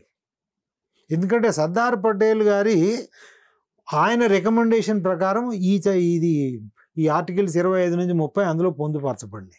ఓకే, దాని మీద నేను చాలా విస్తారంగా రాశాను, విస్తృతంగా రాశాను నేను. సో కాబట్టి మత మార్పిడి అనేది దేశంలో, భారతదేశంలో అసంబద్ధమైనది. అది హిందూ వ్యతిరేక హక్కు. అది హిందువులను రక్షించే హక్కు కాదు. హిందువులను భక్షించు అని ముస్లింలకి, క్రైస్తవులకి ఇచ్చిన హక్కు. సో కాబట్టి వాళ్ళు విచ్చలవిడిగా మారిపోతున్నారు. తద్వారా ఏమైంది చూడండి, గత 75 సంవత్సరాల్లో ఇందాక చెప్పాను, కాశ్మీర్లో ఒక హిందువు లేరు. మీరు నాగాలాండ్, మిజోరాం, మణిపూర్ హిల్ ఏరియాస్, మేఘాలయ ఒక్క హిందువు లేరు. లక్షద్వీప్లో ఒక్క హిందువు లేడు. మీరు కేరళలో ఇప్పుడు హిందువులు మైనారిటీ అయిపోయారు. మీరు దాదాపుగా 200 జిల్లాల్లో హిందువులు మైనారిటీలు. ఈ 75 సంవత్సరాల్లోనే వేల గ్రామాల్లో హిందువులు మైనారిటీలు. మీరు రాజ్యాంగం వచ్చినప్పుడు మీరు దాదాపుగా మీరు ఏ గ్రామంలో కూడా మీకు చర్చి కనిపించదు. ఎక్కడో 100 గ్రామాల్లో ఒకటో రెండో కనిపించేది తప్పిస్తే. కానీ ఈనాడు దాదాపుగా భారతదేశంలో ఉన్న 5-6 లక్షల గ్రామాల్లో ప్రతి గ్రామంలో కనీసం ఒక చర్చ్ అన్న ఉంది. ఎట్లా జరిగింది ఇది? ఎక్కడి నుంచి వస్తున్నాయి వాళ్ళకి డబ్బులు? అంటే మనము హక్కు అనే పేరుతో వాళ్ళకు లైసెన్స్ ఇచ్చాము. ఇప్పుడు మన విదేశీ సంస్థలు చెప్తారు, మీరు వచ్చి ఇక్కడ వ్యాపారం చేసుకోండి అని లైసెన్స్ ఇస్తారు కదా గవర్నమెంట్ ఆఫ్ ఇండియా. అట్లే మన రాజ్యాంగము క్రైస్తవులకి, ముస్లింలకి వచ్చి మీకు ఒక లైసెన్స్ ఇచ్చి మీరు హిందువుల మీద ఈ మత మార్పిడి అనే దురాక్రమణను చేసి హిందువులను మతం మార్చి మీ మతాన్ని చేసుకోండి అని వాళ్ళకు ఒక లైసెన్స్ ఇచ్చింది మన రాజ్యాంగం. ఇది హిందూ వ్యతిరేక రాజ్యాంగం. ఇది హిందూ సపక్షంలో కాదు. లౌకికవాదం అనే ఒక పేరుతో చేసేది కుహన లౌకికవాదం. అది హిందూ వ్యతిరేకమని. మీరు ప్రపంచంలో ఏ దేశంలో కూడా రాజ్యాంగం ఈ విధమైన హక్కులు ఇవ్వదమ్మా ఎవరికి. ఓకే, మీరు యుఎస్ ఇప్పుడు అమెరికా అంత గొప్ప ప్రజాస్వామ్యం అంటే అక్కడ ఇలాంటి హక్కులు లేవు. ఇది మతపరమైనది. రెండో విషయం చూడండి, ఇప్పుడు మన దేవాలయాలు, మీరు లౌకికవాదం అంటే ఏంటి? మతానికి ప్రభుత్వానికి సంబంధం లేదనే కదా. దేశంలో కాశ్మీర్ నుంచి కన్యాకుమారి వరకు, మీరు సోమనాథ్ నుంచి ఇంఫాల్ వరకు, ఇంఫాల్ అంటే మణిపూర్ రాజధాని, దాదాపు కాదు 2 లక్షల కంటే పై చిలుకు దేవాలయాలని, 2 లక్షల కంటే ఎక్కువ దేవాలయాలు ప్రభుత్వాలు వాటిని కబ్జా చేసినాయి. కబ్జా చేయడం, దాంతోపాటు 20 లక్షల ఎకరాల దేవుడు మాన్యాలు అంటే దేవుడు ఆ గుడి భూముల్ని సంవత్సరానికి దాదాపుగా 50,000 కోట్ల రూపాయల హుండీ కలెక్షన్ మొత్తం ప్రభుత్వం తీసుకుంటుంది. కానీ ఒక చర్చ్ నుంచి కానీ, ఒక మసీదు నుంచి కానీ వీళ్ళు ఏమైనా చేయగలుగుతున్నారా? అంటే ఇది ఏ విధంగా లౌకికవాదం అమ్మా? ఇది మతపరమైన హక్కులు మనల నుంచి హరించారు. బ్రిటిష్ వాళ్ళ సమయంలో మనం చాలా గొప్పగా ఉన్నామమ్మా. ఎందుకంటే బ్రిటిష్ వాళ్ళు మన దేవాలయాలు తీసుకోలే. బ్రిటిష్ వాళ్ళ సమయంలో మనమే మన దేవాలయాన్ని నడుపుకున్నాం. ఇప్పుడు ఉదాహరణకి మీరు బృహదేశ్వర ఆలయం ఉంది, లేకపోతే తిరుపతి ఈరోజు కట్టిందా? 100 సంవత్సరాల క్రితం నుంచి నడుస్తుంది. అంటే అన్ని 100 సంవత్సరాల నుంచి మనం సక్రమంగా నడుపుకోగలిగినప్పుడు హిందూ సమాజం ఇప్పుడు నడుపుకోలేమా? వీళ్ళు చెప్పే రాజకీయ నాయకులు, తర్వాత ఈ రాజ్యాంగం చెప్పేది ఏం రాజ్యాంగం అది? నువ్వు అయినప్పుడు నువ్వు చర్చిలు కూడా తీసుకో, మసీదులు కూడా తీసుకో, అది చేత కాదు. కానీ హిందువులు ఇది మాత్రం తీసుకుంటారు. ఆ తర్వాత మైనారిటీ అపీజ్మెంట్. ఇప్పుడు మీరు కొన్ని ప్రభుత్వ ఇది ఉన్నాయి కదా సంక్షేమ పథకాలు, రిజర్వేషన్ కాదు, సంక్షేమ పథకాలు. సంక్షేమ పథకాలు అంటే ఏంటి? సంక్షేమం అంటే ఏంటమ్మా? ప్రజలని సంక్షేమంగా వాళ్ళ బాగోగులు చూడటమే కదా దాని అర్థం. అంటే ఎవరెవరికైతే అవసరం ఉందో ఆర్థిక పరంగా కానీ, సామాజిక పరంగా కానీ, విద్యాపరంగా కానీ, ఆ పిల్లలకు కానీ, ఆ కుటుంబాలకు కానీ, ఆ వ్యక్తులకు కానీ, వాళ్ళకి అవసరం ఉన్న వాళ్ళకి ప్రభుత్వం సహాయం చేయాలి, అంతే కదా. నువ్వు సహాయం చేయాల్సినప్పుడు ఇప్పుడు ఒకడు బీదవాడు ఉంటాడు, వాడు బీదవాడైతే వాడి మతంతో నీకు సంబంధం ఏంటి? బీదవాడు కాబట్టి ప్రభుత్వం సహాయం చేయాలి, బీద విద్యార్థి కాబట్టి ప్రభుత్వం సహాయం చేయాలి. కానీ ప్రభుత్వము ఈ మైనారిటీ అపీజ్మెంట్ అనేది, బుజ్జగింపులు అనేది దాంట్లో నువ్వు ముస్లిం అయితే నీకు ఇంత డబ్బులు ఇస్తాం, నువ్వు క్రైస్తవ అయితే నీకు ఇంత డబ్బులు ఇస్తాం, కానీ హిందువు అయితే ఇంత డబ్బులు ఇస్తామని ఎక్కడ అన్నాడు? మీకు చాలాసార్లు ఈ ఉదాహరణ చెప్పాను, ఇప్పుడు కూడా చెప్తాను. ఇప్పుడు ఒకే వాడలో కానీ ఒక గ్రామంలో కానీ ముగ్గురు క్లాస్మేట్స్ ఉన్నారనుకోండి, ఓకే. ముగ్గురు పక్క పక్కనే ఉంటారు, ఒకడు క్రైస్తవుడు, ఒకడు ముస్లిం, ఒకడు హిందూ. వాళ్ళ ఆర్థిక పరిస్థితి కూడా సమానం, సామాజిక పరిస్థితి కూడా సమానం. ముగ్గురు ఒకే బడిలో ఒకే క్లాసులో చదువుతున్నారు. ఒకరోజు మా టీచర్ వచ్చి చెప్తారు, మీలో అది ఇట్లా ప్రభుత్వం స్కాలర్షిప్స్ అనౌన్స్ చేసింది, మైనారిటీ స్కాలర్షిప్స్, క్రైస్తవులు ముస్లింలు ఎవరుంటే చేతులు ఎత్తండి వాళ్ళకి స్కాలర్షిప్లు ఇస్తామంటారు. అట్లాగే వాళ్ళకి పుస్తకాలు, తర్వాత యూనిఫామ్, బ్యాగ్, షూ ఇవన్నీ ఇస్తామని. సో వాళ్ళిద్దరు చేయలేపుతారు, వాడు క్రిస్టియన్, ముస్లిం. సో మీరు వెళ్ళి ఆ ఫామ్ నింపి తీసుకోమంటారు. ఈ పిల్లాడు, హిందూ పిల్లాడు కూడా చేయలేపుతాడు, మేడం మరి నాకు కూడా ఇవ్వండి, ఎందుకంటే నేను కూడా నా పరిస్థితి కూడా బాగాలేదు, మాకు కూడా లేదు, నువ్వు హిందూ కదా, నువ్వు దీనికి అర్హుడివి కాదు అని చెప్పి. సో ఈ పిల్లాడు ఆలోచిస్తాడు, ఏమంటే నేనేం తప్పు చేశాను, అంటే నేను హిందూగా, ఈ దేశంలో హిందూగా పుట్టడమే నా నేరమా అని ఆలోచించి కొన్ని రోజులు ఆలోచించి పోతే పోయింది, ఈ వేదం మతం ఉంటే ఏముంది, పోతే పోయింది, ఎందుకంటే నాకేం పెట్టట్లే కదా, నేను కూడా క్రైస్తవును ముస్లిం అవుతానని చెప్పి ఆ చర్చ్కో మసీదుకో పోయి ముస్లిం క్రైస్తవ అయిపోయి ఒక సర్టిఫికేట్ తీసుకొని వచ్చి మరుసటి రోజు టీచర్కి ఇస్తారు. మేడం నేను కూడా ఇప్పుడు నువ్వు కూడా ఇప్పుడు క్రైస్తవుడు ముస్లిం అయ్యో, నువ్వు కూడా ఎలిజిబుల్, నువ్వు కూడా ఆ స్కాలర్షిప్ తీసుకొని, నువ్వు కూడా యూనిఫామ్ తీసుకొని. అంటే ఏంటి, ప్రభుత్వము లౌకిక ప్రజానిధులను దుర్వినియోగపరిచి హిందువులను మత మార్పిడి కోసం ప్రోత్సహిస్తుందా కాదా? ఇప్పుడు ముస్లిం బీద ముస్లిం ఉన్నాడు అనుకో, మా బీద క్రైస్తవుడు, ప్రభుత్వం హెల్ప్ చేయండి, ఎవడొద్దంటాడు, కానీ అందులో మతం ఎందుకు తీసుకురావాలి? నువ్వు లౌకికవాదం నువ్వు చెప్పుకున్నప్పుడు మతం తీసుకొచ్చి చేస్తుంటే అంటే నువ్వు చేసేది ఏంటి, ఇక్కడ మతం మార్పిడులని ప్రభుత్వమే ప్రోత్సహిస్తుంది. ఇది ఆర్టికల్ 27. ఇంతకుముందు చెప్పాను కదా, ఆర్టికల్ 25, గుళ్ళని ఆర్టికల్ 26, మత మార్పిడులని ఆర్టికల్ 25, ఇది గుళ్ళు అది 26, తర్వాత ఇదేమో మైనారిటీ బుజ్జగింపులేమో 27, సంక్షేమ పథకాలు 27, తర్వాత 28 ఆర్టికల్ 28. అదేంటి, అది రాజ్యాంగం ఏం నిర్ధారిస్తుంటే ప్రభుత్వ విద్యా వ్యవస్థలో మతపరమైన విద్య బోధన ఉండకూడదు. మరి మతపరమైన బోధన అంటే ఏంటి నిర్వచించలేదు. సో తర్వాత ఏం చేశారు ప్రభుత్వాలు, మీరు మహాభారతం, రామాయణం మత గ్రంథం అంటే కొంతవరకు కదా, మహాభారతం మత గ్రంథమే, మీకు నీతి శాస్త్రాలు మత గ్రంథమే, పంచతంత్రం మత గ్రంథమే. అంటే హిందూ గ్రంథాలు, మన హిందూ నాగరికతకు సంబంధించిన గ్రంథాలు, నాలెడ్జ్ మొత్తాన్ని మతపరంగా చిత్రీకరించేశారు. తద్వారా ఏంటంటే వాటిని పాఠ్యాంశాల్లో పెట్టడానికి వీల్లేదు. ఓకే. సో మరి మనం పంచతంత్రం గురించి లేకపోతే మహాభారతం గురించి మరి ఎక్కడ చేర్చుకుంటారు పిల్లలు, ఎక్కడ నేర్చుకుంటారు? ప్రభుత్వ బడులు చదవమని ప్రభుత్వాలు చెప్తున్నాయి, మరి వాడికి చెప్పేవాడు ఎవడు? అయితే ముస్లింలు క్రైస్తవులు మాత్రం వాళ్ళకి వెసులుబాటు ఇచ్చారు. ఏంటి, ఆర్టికల్ 30లో ఏమనంటే మైనారిటీలు అనేవాడు వాడికి కావాల్సిన విద్యా సంస్థలు ఏర్పరచుకొని వాడు ఏదైనా బోధించవచ్చు అందులో. కానీ హిందువు మాత్రం వాడు కనుక విద్యా సంస్థ ఏర్పరిస్తే ఈ ప్రభుత్వ విధానంలో ఉన్న సిలబస్నే పాటించాలి. అంటే మీరు ఇప్పుడు చాలా హిందూ గురుకులాలు అని, వేద పాఠశాలని, వేద పాఠశాల వేరే, అది పూర్తిగా వేద పాఠశాలను ఓన్లీ అది ఏంటంటే కొంతవరకు అది వేదాల వరకు వేదాలను నేర్పుతారు, అది తప్పిస్తే దాన్ని ఇందులో, ఎందుకంటే ఇది విద్యా వ్యవస్థ కిందికి రాదు, అది వేద పాఠశాల విద్యా వ్యవస్థ కిందికి రాదు. ఇప్పుడు మీరు హిందూ, మీరు ఒక స్కూల్ మొదలు పెడతారు, మీకు రికగ్నిషన్ కావాలి కదా, రికగ్నిషన్ లేకపోతే మీకు బోర్డు సర్టిఫికెట్లు ఉండవు కదా, ఆ తర్వాత మీకు గవర్నమెంట్ ఎయిడ్ ఉండదు కదా. రికగ్నిషన్ కావాలంటే మీరు హిందూ కాబట్టి మీరు ఏర్పరిచిన స్కూల్లో కానీ కాలేజ్ కానీ ప్రభుత్వం ఏదైతే మీకు సిలబస్ నిర్ణయిస్తుందో పాఠ్య ప్రణాళిక దాన్నే మీరు వాడాలి. కానీ నేను ముస్లిం అయ్యి నేను క్రైస్తవుని అయితే నేను ఒక స్కూల్ స్టార్ట్ చేస్తే నేను ఆ ప్రభుత్వం ఇచ్చిన పాఠ్య ప్రణాళికను ఫాలో అవ్వాల్సిన అవసరం లేదు. కానీ ఎయిడ్ ఇచ్చేటప్పుడు మాత్రం నన్ను డిస్క్రిమినేట్ చేయకూడదు, నేను ముస్లిం కాబట్టి. అంటే నేను నా మత గ్రంథాలను నేను నేర్పుతాను నా పిల్లలకి, కానీ ప్రభుత్వం మాత్రం నాకు డబ్బులు ఇవ్వాలి. నువ్వు హిందూ కాబట్టి నువ్వు మత గ్రంథాలు నడిపితే నీకు రికగ్నిషన్ ఉండదు, రికగ్నిషన్ లేకపోతే ఎయిడ్ ఉండదు. ప్రభుత్వం నుంచి ఏమి ఉండదు, రికగ్నిషన్ ఉండదు, సర్టిఫికేట్ ఉండదు, ఏమి ఉండదు. అందుకోసమే హిందువులు మొదలుపెట్టిన ప్రతి విద్యా సంస్థలు కూడా అవి సెక్యులర్ విద్యా సంస్థలు.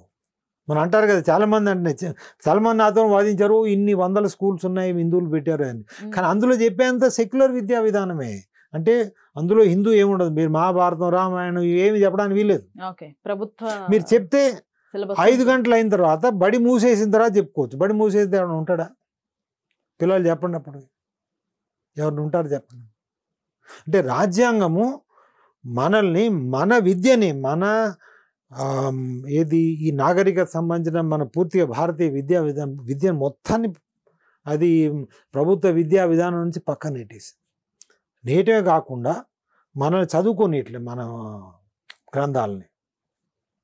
రాహుల్ ఈశ్వర్ అని ఒక అతను కేరళలో ఉన్నాడు. ఇది మన ఈ ఒక దేవాలయానికి సంబంధించిన అతను ఒక స్టడీ చేశారు. ఆయన ఏమన్నాడంటే, ఒక క్రైస్తవ విద్యార్థి లేకపోతే ఒక ముస్లిం విద్యార్థి 18 సంవత్సరాలు వచ్చేటప్పటికి దాదాపుగా 1000 గంటల formal education in they religion వాళ్ళు చదువుతారట. 1000 గంటలు 18 సంవత్సరాలు వచ్చేటప్పటికి. అంటే వాళ్ళ బైబిల్ గురించి కానీ, వాళ్ళ మతపరమైన విషయాల గురించి కానీ లేకపోతే తెలిసిపోతుంది వాడికి. సో కాబట్టి మీరు ఏ క్రైస్తవునైనా పిల్లవాడిని అడగండి, ఏ ముస్లిం పిల్లల్ని అడగండి ఇస్లాం అంటే ఏంటి అని, వాడు వెంటనే చెప్పేస్తాడు. అట్లా వారు క్రైస్తవం అంటే ఏంటని వాడు వెంటనే చెప్పేస్తాడు. కానీ హిందూ అనేవాడికి 18 సంవత్సరాలు కాదు కదా, 80 సంవత్సరాలు వచ్చే వరకు కూడా కనీసం ఒక అరగంట కూడా మీకు కూర్చోబెట్టి చెప్పేవాడు ఎవడు లేడు. తద్వారా ఏంటంటే హిందువులకి, మీరు హిందువుని ఏమన్నా అడిగాను అనుకోండి, మొట్టమొదటి మనం స్టార్ట్ చేసిన ఇంటర్వ్యూలు అదే అడిగాం కదా, అడిగితే నేను హిందువునే అంటాడు, కానీ హిందూ అంటే ఏంటి అని చెప్పలేడు. ఎందుకంటే వాళ్ళకి చెప్పేవాళ్ళు ఎవరు లేరు. వాళ్ళ తప్పు కాదు అది. సో అది తెలియని వాడు ఏమంటాడు? సో దానివల్ల ఏమవుతుంది, దానివల్ల పరిణామం ఏంటంటే ఇంకా చాలా దుష్పరిణామం ఉంది. ఇప్పుడు మీరు హిందువు లేకపోతే మీరు క్రైస్తవం అనుకుందా, నేను హిందువు. సో నాకు హిందూ మతం గురించి ఏం తెలియదు. అంటే నేను ఒక నిరక్షరాస్యుడిని. నిరక్షరాస్యుడు ముందు ఒక 10 పుస్తకాలు పెట్టండి అమ్మా, ఏంటి అంటే అన్ని పుస్తకాలే కదా అంటాడు. అంతే, దానికి ఏం తెలియదు కదా. కానీ మీరు మీరు చదువుకున్న వాళ్ళు మీకు తెలిసిపోతుంది ఇది ఏ పుస్తకం ఏంటో అని. అంటే హిందువులు మతపరమైన విషయాల్లో నిరక్షరాస్యులు. సో నిరక్షరాస్యులు లాగా ఎట్లయితే నిరక్షరాస్యుడికి అన్ని పుస్తకాలు ఒక విధంగా కనిపిస్తాయో, హిందువులకు కూడా ఈ హిందూ అంటే తను తెలియని ప్రతి హిందువు కూడా అన్ని మతాలు సమానమే అని తెలుస్తుంది. ఎందుకంటే వాడికి తన మతం గురించే తెలియదు, ఇంక వేరే వాడి మతం గురించి ఏం తెలుస్తుంది. ఏ మతం గురించి తెలిసిన వాడు ఏమంటాడు? అన్ని మతాలు సమానమే అంటాడు. అట్లాగే అంటే దీని పరిణామం ఏంటంటే అన్ని మతాలు సమానమే. అప్పుడు ఈ విద్యా విధానంలో చదువుకున్న తల్లిదండ్రులు తమ పిల్లలకి ఏం చెప్తారు? అన్ని మతాలు సమానమే. రోజు భోజనం చేసేటప్పుడు కూర్చొని చెప్తారు. వాళ్ళ కూతురు పెద్ద అయిపోయిన తర్వాత ఎవరినో తురకొండో క్రైస్తవం చేసుకుంటానని చెప్పింది అనుకోండి, అప్పుడు చెప్తాను నువ్వు చేసుకోవడానికి వీల్లేదు అంటాడు. మరి నువ్వే కదా నాన్న చెప్పేది రోజు అన్ని మతాలు సమానమే, మరి ఇప్పుడెందుకు కాదంటావు అంటే అప్పుడు తనకి ఏం చెప్పాలో తెలియదు. ఇంట్లో కూర్చొని ఆడవడం తప్పిస్తే ఏం లేదు. సో లవ్ జిహాద్ కారణం ఇదే. అంటే మన విద్యా విధానం ఒక విధంగా మత మార్పిడిని ప్రోత్సహించడమే కాకుండా లవ్ జిహాద్, లవ్ క్రుసేడ్. మనం చాలామంది తెలియదు లవ్ క్రుసేడ్ అని. క్రుసేడ్ అంటే జిహాద్ అనేది వాళ్ళ మతపరమైన వాళ్ళు చేసే యుద్ధాన్ని జిహాద్ అంటారు ఇస్లాంలో. ఏంటంటే మనం ముస్లిమేతరుల మీద చేసే యుద్ధం, అంటే వాడిని మత మార్పిడి చేయడము, వాడిని చంపడము, వాడిని అన్ని రకాలుగా అష్టకష్టాలు పెట్టడం చేద్దాన్ని జిహాద్ అంటారు. దానికి కొన్ని వేరే అర్థాలు కూడా చెప్పారు. ఎందుకంటే కొంతమంది ఏంటంటే జిహాద్ అంటే లోపల ఇంటర్నల్గా ఆలోచించడం, ఆయన వదిలేసేయండి, మనం చూసే విషయాలు మాట్లాడదు జిహాద్. అట్లాగే క్రైస్తవంలో క్రూసేడ్ అంటారు. జిహాద్కి పర్యాయ పదం క్రైస్తవంలో క్రూసేడ్. వాళ్ళు క్రూసేడ్ అంటే వాళ్ళు దాదాపుగా 1500 సంవత్సరాలు ఈ క్రూసేడ్లు చేశారు. ఇప్పుడు మీరు అమెరికాని ఆక్రమించింది కూడా క్రూసైడే. ఇది కలోనియలిజం అంటే ఏంటి? కలోనియలిజం ఇది అనదర్ ఫార్మ్ ఆఫ్ క్రూసైడ్. అంటే ఇతర మతస్థుల మీద దాడి చేసి, అది మతం మార్పిడి కోసం కానీ లేకపోతే వాళ్ళని అణచటం గురించి కానీ వాళ్ళని చంపడం గురించి కానీ దాన్ని క్రూసైడ్ అంటారు. అది బయటికి రానియరు క్రైస్తవులు. సో మీరు చూడండి, ముస్లింలు మన జనరల్గా వేరే చోట ఉంటారు ప్రతి ఏరియాలో. వాళ్ళు అనేది ఒక కాలనీ లాగా ఉంటుంది, మనది వేరే. క్రైస్తవులు మన కాలనీలో ఉంటారు, అవును. మన ఇంటి పక్కోడో లేదా పైయోడో వాడో మనతో కలిసిపోతారు, కలిసిపోయి ఉంటారు. వాడు మనకు కూతురునో లేకపోతే మన కొడుకునో మన అబ్బాయినో అమ్మాయినో వాడు లవ్లో పడేస్తారు. లవ్లో పడిన తర్వాత ప్రేమ వివాహం అయిన తర్వాత మీరు చూడండి, వాడికి పుట్టే పిల్లలు క్రైస్తవులే. అది అమ్మాయికి అయినా, హిందూ అమ్మాయి అయినా, హిందూ అబ్బాయి అయినా. దీనికి ఈ లవ్ జిహాద్ అనే వాళ్ళకి చాలామంది తెలియదు అని ఏదో బయట ప్రచారం ఇది మన కొంచెం ఈ చేస్తుంటారు కదా. ఈ లవ్ క్రుసేడ్ గురించి వాళ్ళు పట్టించుకోరు. Actual love crusade is more than love jihad. Okay. మీరు చూడండి, మీరు మన తెలుగు రాష్ట్రాలను చూడండి, ఎంతమంది కుటుంబాల్లో కోడలు క్రైస్తవమో లేకపోతే అల్లుడు క్రైస్తవుడో. కొన్నాళ్ళకి ఆ వచ్చే తరానికి ఆ కుటుంబం మొత్తం మారిపోతుంది. ఒక సినిమా ఇండస్ట్రీలో నాకు తెలుసు, ఒక సినిమా ఇండస్ట్రీ ఒక కుటుంబంలో ఒక కోడలు వచ్చింది క్రైస్తవుడు, మన తెలుగు సినిమా ఇండస్ట్రీ పేరు చెప్తే బాగుండదులేండి. కానీ ఆ కోడలు వచ్చింది, పిల్లలు ఇదే.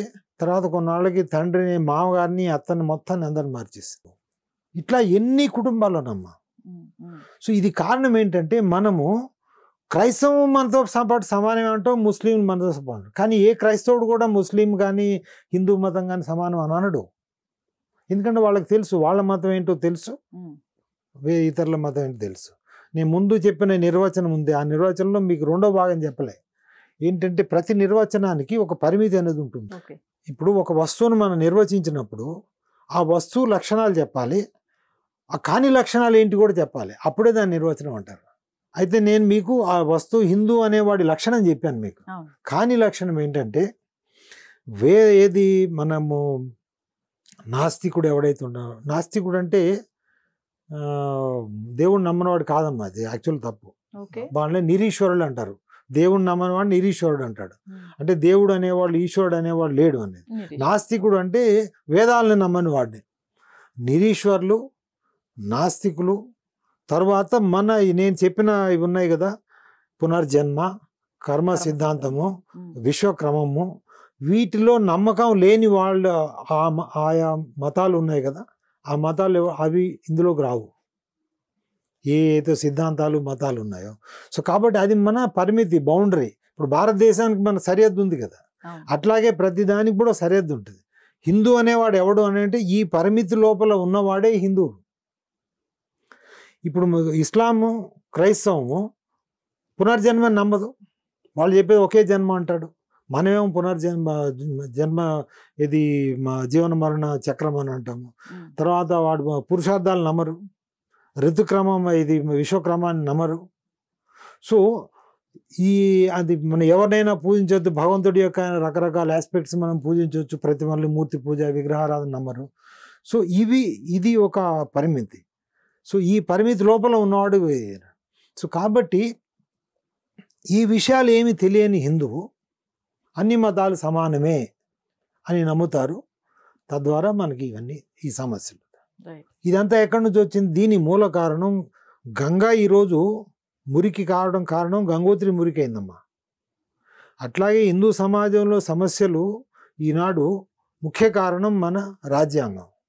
రాజ్యాంగం మనకు ఇది గంగోత్రి లాంటిది, అక్కడే అది మురికైంది. ఆ హిందూ వ్యతిరేక రాజ్యాంగం వలన మన హిందూ సమస్యలు ఇవన్నీ ఏర్పడినాయి. ఇప్పుడు మనం ఏదైతే చర్చించుకున్నాము, ఇంకా చాలా ఉన్నాయి మాట్లాడుకోవడానికి. ఇక్కడ ఇంకొక చిన్న విషయం సార్, సమస్యలు అని ఏదైతే అన్నారో, ప్రతి హిందువులకి సంబంధించిన సమస్య వస్తే ఎవరు బయటికి రారు. కానీ హిందూయేతర వేరే సమస్యలు వస్తాయి అంటే, నేను సపోజ్ ఫర్ ఎగ్జాంపుల్ మన ధర్మస్థల ఇష్యూనే తీసుకుందాం అనుకోండి. ఇట్లాంటివి జరిగినప్పుడు పెద్ద ఎత్తున ప్రచారం, పలానా పూజారి ఇలా చేశాడనో, లేకపోతే పలానా గుళ్ళో ఇలా జరిగింది, పలానా ధర్మక్షేత్రంలో ఇలా జరిగింది, ఇవి మాత్రం ఫార్వర్డ్లో అవుతూ ఉంటాయి. ఇవి మాత్రం పెద్ద ఎత్తున ప్రచారాలు, డిస్కషన్స్, డిబేట్స్ అవుతూ ఉంటాయి. ఎందువల్ల అంటారు? ఎందువల్లంటే ఇది వెరీ సింపుల్ అమ్మా. ఇప్పుడు మత మార్పిడి ఎప్పుడు చేయగలరు? ఆ మతంలో ఉన్న వాళ్ళకి వారి మతం మీద ఒక వ్యతిరేక భావాన్ని వచ్చినప్పుడు వాళ్ళు ఆ మతాన్ని వదిలిపెట్టి వేరే మతంలోకి వెళ్తారు. మీకు ఆ మతం మీద ప్రేమ ఉన్న రోజులు ఆ మతాన్ని వదిలిపెట్టరు కదమ్మా. ఇప్పుడు భార్యాభర్తలు ఇద్దరు బాగా ప్రేమగా ఉంటున్నారు అనుకోండి, వాళ్ళు ఎందుకు విడిపోతారు? విడిపోరు కదా, మధ్యలో తేడాలు వచ్చినప్పుడు కదా. అంటే మన మతం మీద హిందూ మతం మీద హిందువులకి ఏహ్య భావాన్ని సృష్టించటం కోసమని ఈ దుష్ప్రచారము, లేనిపోని నిందలు, నీలాప నిందలు ఇలాంటివి వేస్తారు. ఇప్పుడు ఇదొక్కటని కాదు, మన ధర్మస్థలం ఒకటని కాదు. అదే మీరు చర్చిలో వాళ్ళ ఫాదర్లు ఎంతోమంది చిన్న పిల్లల్ని వీళ్ళు బలాత్కారం చేస్తారు. ఒక్కటి ఏ న్యూస్ పేపర్ రాయరు. ఇప్పుడు వీళ్ళు చేసే మన క్రైస్తవులు, మన ముస్లింలు చేసే వీళ్ళు ఉలేమా వీళ్ళు ఉన్నారు కదా, ముల్లాలు వీళ్ళందరూ, వాళ్ళు చేసే దురాఘాతాలు ఎవడు రాయడు. ఎందుకంటే రాశారనుకోండి వాళ్ళు ఇమీడియట్గా వీళ్ళ మీద ఏదో ఒకటి చేస్తారు, అది ఏదో ఉంటుంది. కానీ హిందూ అనేవాడు వీక్. మన మతం గురించి పట్టించుకోం. ఇంకోటి మనమే దాన్ని ఫార్వర్డ్ చేస్తాం. యాక్చువల్ అది మీరు గుర్తుంచుకోండి. ఇప్పుడు ఈ ధర్మస్థలం మీద చూడండి, యూట్యూబ్ ఛానల్స్ కానీ, సోషల్ మీడియా అకౌంట్స్ కానీ, లేకపోతే 95% హిందూసే. వాళ్ళు పేరుగే హిందువులు, నామమాత్రపు హిందువులు, హీనోస్. కానీ దాన్ని సృష్టించింది మాత్రం ఈ క్రైస్తవంలో మిషనరీలు కానీ, లేకపోతే ఈ కోహనా హిందుత్వవాదులు, RSS BJP వాళ్ళు కానీ. వాళ్ళు ఎందుకు చేస్తారని మీరు అనొచ్చు. వీళ్ళు RSS BJP వాళ్ళు చేసేది కోహనా హిందుత్వం. వాళ్ళు హిందుత్వం కాదు, పాడు కాదు. ఇప్పుడు మీరు నెక్కర్లు వేసుకొని, ప్యాంట్ వేసుకొని మీరు రోడ్డు మీద ప్రదర్శన చేస్తే అది హిందుత్వం. మీరు ఏ RSS ఆఫీస్కి వెళ్ళి చూడండి, ఎక్కడ కూడా మీరు దేవుణ్ణి పూజించడం ఏం లేదు. వాళ్ళకి ఏంటంటే ఇప్పుడు కర్ణాటకలో కాంగ్రెస్ ప్రభుత్వం ఉంది. సో కాంగ్రెస్ ప్రభుత్వాన్ని ఏ విధంగా చేయాలా అని చేయొచ్చు అని నా అనుమానం, నాకు ఎవిడెన్స్. అట్లాగే క్రైస్తవులు చేయొచ్చు, లేదా వీళ్ళిద్దరు కలిసి కూడా చేయొచ్చు. ఎందుకంటే ఈ మధ్యన మీరు మిజోరంలో BJP minority cell, Christian missionary cell అని పెట్టారు బీజేపీ పార్టీ మిజోరంలో. ఇక్కడ అక్కడ ఎవరన్నా మిగిలిన వాళ్ళు ఉంటే వాడు మత మార్పిడి చేయటం. అట్లాగే ఇప్పుడు మీరు మొన్న 9 ఒకటి జరిగింది కదా, మీరు ఛత్తీస్గఢ్, కేరళ వాళ్ళు పోయి చిన్నపిల్లల్ని పట్టుకుపోయి వాళ్ళు చేసేది హ్యూమన్ ట్రాఫికింగ్. వాళ్ళు అక్కడ బజరంగ్ దళ వాళ్ళు వాళ్ళ మీద కేసు పెడితే ఇమ్మీడియట్గా వీళ్ళు ఈ చర్చ్ మొత్తం వాళ్ళంతా న్యూస్ పేపర్లో మొత్తం ఇదే ధర్నాలు చేసి ఎందుకు చేశారు, ఎంత తప్పుడు కేసు అని. తప్పుడు కేసు ఎట్లా అవుద్ది? బీజేపీ స్టేట్ ప్రెసిడెంట్ ఓట్ల కోసం, BJP state president Kerala, he went all the way to Chhattisgarh, Raipur. అక్కడికి వెళ్ళి జైలు నుంచి వాళ్ళని విడిపించి, కోర్టు ద్వారా విడిపించి వాళ్ళని బయటికి తీసుకొచ్చి క్షమాపణ చెప్పి తీసుకొచ్చాడు. ఇది కోహనా హిందుత్వం. వాళ్ళు చేసేదేమో హిందువులు తీసుకుపోయి మత మార్పిడి చేస్తున్నారు. సో కాబట్టి ఈ కోహనా హిందుత్వ శక్తులు కానీ, లేకపోతే క్రైస్తవ మత శక్తులు కానీ వీళ్ళు సృష్టించి ఉండొచ్చు. అందుకోసం నేను ఈరోజు ట్వీట్ చేశాను. ఇప్పుడు కర్ణాటక ప్రభుత్వం SIT స్పెషల్ ఇన్వెస్టిగేషన్ టీం చేసింది, వాళ్ళు మంచి పని చేస్తారు. కానీ SITకి ఉన్న అధికారాలు ఏంటంటే, పోలీసుకు ఉన్న అధికారాలు నేరం వరకే చూస్తారు, నేర పరిశోధన మాత్రమే. దాని వెనక ఉన్న గూడుపుటాన్ని ఏంటి, ఇవన్నీ చేయడానికి మీకు ఒక జ్యుడిషియల్ ఎంక్వైరీ కావాలి. అందుకని నేను కర్ణాటక ముఖ్యమంత్రి గారికి అది ట్వీట్ చేశాను. మీరు ఒక జ్యుడిషియల్ కమిషన్, సుప్రీంకోర్టు జడ్జ్ తోని ఒక జ్యుడిషియల్ కమిషన్ ఆఫ్ ఎంక్వైరీ చేయండి. అసలు ఇప్పుడు ఇది 20 ఏళ్ల క్రితం జరిగిందని చెప్తున్నాడు ఆ పిల్లాడు, 1995 నుంచి 2014 వరకు. అంటే ఈ 11 ఏళ్ళు ఏం చేశాడు? సడన్గా ఈ చెన్నా అనే ఒక స్వీపరు వచ్చి బయటికి వచ్చాడు. తన వెనక ఎవరున్నారు? ఆ శక్తులు ఏంటి? ఎందుకు చేయాల్సి వచ్చింది ఇప్పుడు? ఆ తర్వాత మీడియా ఇంత దుష్ప్రచారం ఎందుకు వచ్చింది దేశం, ప్రపంచ విపరీతంగా? దానికి ఎవరు ఫండింగ్ ఇచ్చారు? సో ఇవన్నీ బయటికి రావాలంటే ఇది SIT ద్వారా రాదు, ఓన్లీ జ్యుడిషియల్ కమిషన్ ద్వారా వస్తుంది. అందుకోసం నేను ట్వీట్ చేశాను ఈరోజు. అవుతుందని నేను అనుకోను, కానీ అయితే మంచిది. ఎందుకంటే మనకు నిజం తెలియాలి, అప్పుడు తెలుస్తుంది యాక్చువల్గా ఇలాంటి హిందూ వ్యతిరేక శక్తులు చేస్తుంటారు. ఫైనల్ క్వశ్చన్ సార్, 2035 ఇంకొక 15 to 30 yearsలో హిందూ మతం అనేది కనిపించబోదు అని కొన్ని వ్యాఖ్యలు చూస్తున్నాం. అది నేనే చెప్తాను. మీరు economic adviser council to the prime minister ఒక కౌన్సిల్ ఉంది, EAC అంటారు, EAC to PM అని. వాళ్ళు పోయిన సంవత్సరం దే రిలీజ్డ్ వన్ రిపోర్ట్, ఇది డెమోగ్రాఫిక్ షిఫ్ట్ అని ఒక రిపోర్ట్ పంపించారు. వాళ్ళు ఇచ్చిన ప్రిడిక్షన్స్, వాళ్ళు ఇచ్చిన data analysis, not predictions, data analysis ఏంటంటే, హిందువు 1947లో 84.98 ఆరు 85% హిందువులు ఉన్నారు మన స్వాతంత్రం వచ్చినప్పుడు భారతదేశంలో. ఈనాడు 70 అంటే వాళ్ళు ఇచ్చిన డేటా 2021 అనుకుంటా, 71.98 ఏదో చెప్పారు. అది 71, 72 అనుకోండి. 85% నుంచి 72%. అంటే 75 సంవత్సరాల్లో హిందూ జనాభా 12% పడిపోయింది. 12% మీరు ఒక జనాభాలో చూస్తే ఇట్ ఈస్ ఎక్స్ట్రాడినరీ ఫాల్ అండి. అసలు అంత ఫాల్ ఎక్కడ ఉండదు. ఎక్స్ట్రాడినరీ ఫాల్ అదొకటి. ఆ తర్వాత ముస్లిం వీళ్ళది 5-6% పెరిగిందని ఇచ్చారు. క్రైస్తవులు 2% పెరిగిందని ఇచ్చారు. దాన్ని బట్టి ఐ డిడ్ అనదర్ స్టడీ దాని మీద. ఇప్పుడు ఈ 72 అనుకోండి, 71-72% ఈనాడు హిందువులు ఉన్నారు.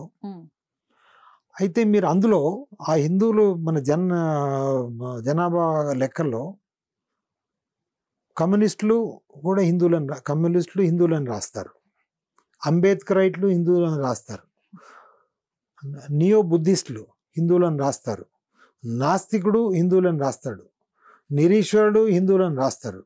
తర్వాత క్రిప్టో క్రిస్టియన్స్ అంటే ఏంటి, మతం ఇప్పుడు నేను చెప్పాను కదా, ఆంధ్రాలో 1971లో 5% ఉన్న అది జనాభా క్రైస్తవుల జనాభా ఈరోజు 2% ఉంది. అంటే దాన్ని బట్టి క్రైస్తవులు తగ్గిపోయారా? వాళ్ళంతా ఏంటంటే హిందువులుగా చూపిస్తారు అన్నట్టు. సో వీళ్ళందరినీ తీసేస్తే దాదాపుగా 10-12% పోతారు ఇందులో. మీరు చూడండి, ఎక్కడ చూసినా మీరు లిబరల్స్, అంబేద్కరైట్స్, ఆ తర్వాత న్యూ క్రిస్టియన్స్, తర్వాత వీళ్ళంతా ఉన్నారు కదా, మీరు వాళ్ళందరూ అయితే 10-12% పోతారు. అంటే ఈ 72%లో 10-12 పోతే మిగిలేది ఎంత? 60-62% ఉంటుంది ఈరోజు. రెండోది, ఈ 10-12% వీళ్ళు హిందూ ద్రోహులు, ఒట్టిగా ఏది హిందూయేతరులు కాదు. వాళ్ళు ఇంట్లో దొంగ లాంటి వాడు అన్నట్టు, ఇంట్లోని దొంగ ఈశ్వరుడైనా పట్టలేడు అన్నట్టు. వీళ్ళందరూ మన హిందూ ద్రోహులు. వాళ్ళు చేసే 24 గంటలు వాళ్ళు చేసే హిందూ ద్రోహి. మీ ఈనాడు 60% ఉంది కాబట్టి సరే ఏదో కొంత మేనేజ్ చేసి ప్రధానమంత్రి అయ్యారు. జనాభా అనేది మీరు స్టాటిస్టిక్స్లో there are 2 types of progression. ఒకటి అరిథమెటిక్ ప్రోగ్రెషన్, అదే జామెట్రిక్ ప్రోగ్రెషన్. మీకు తెలిసి ఉంటుంది.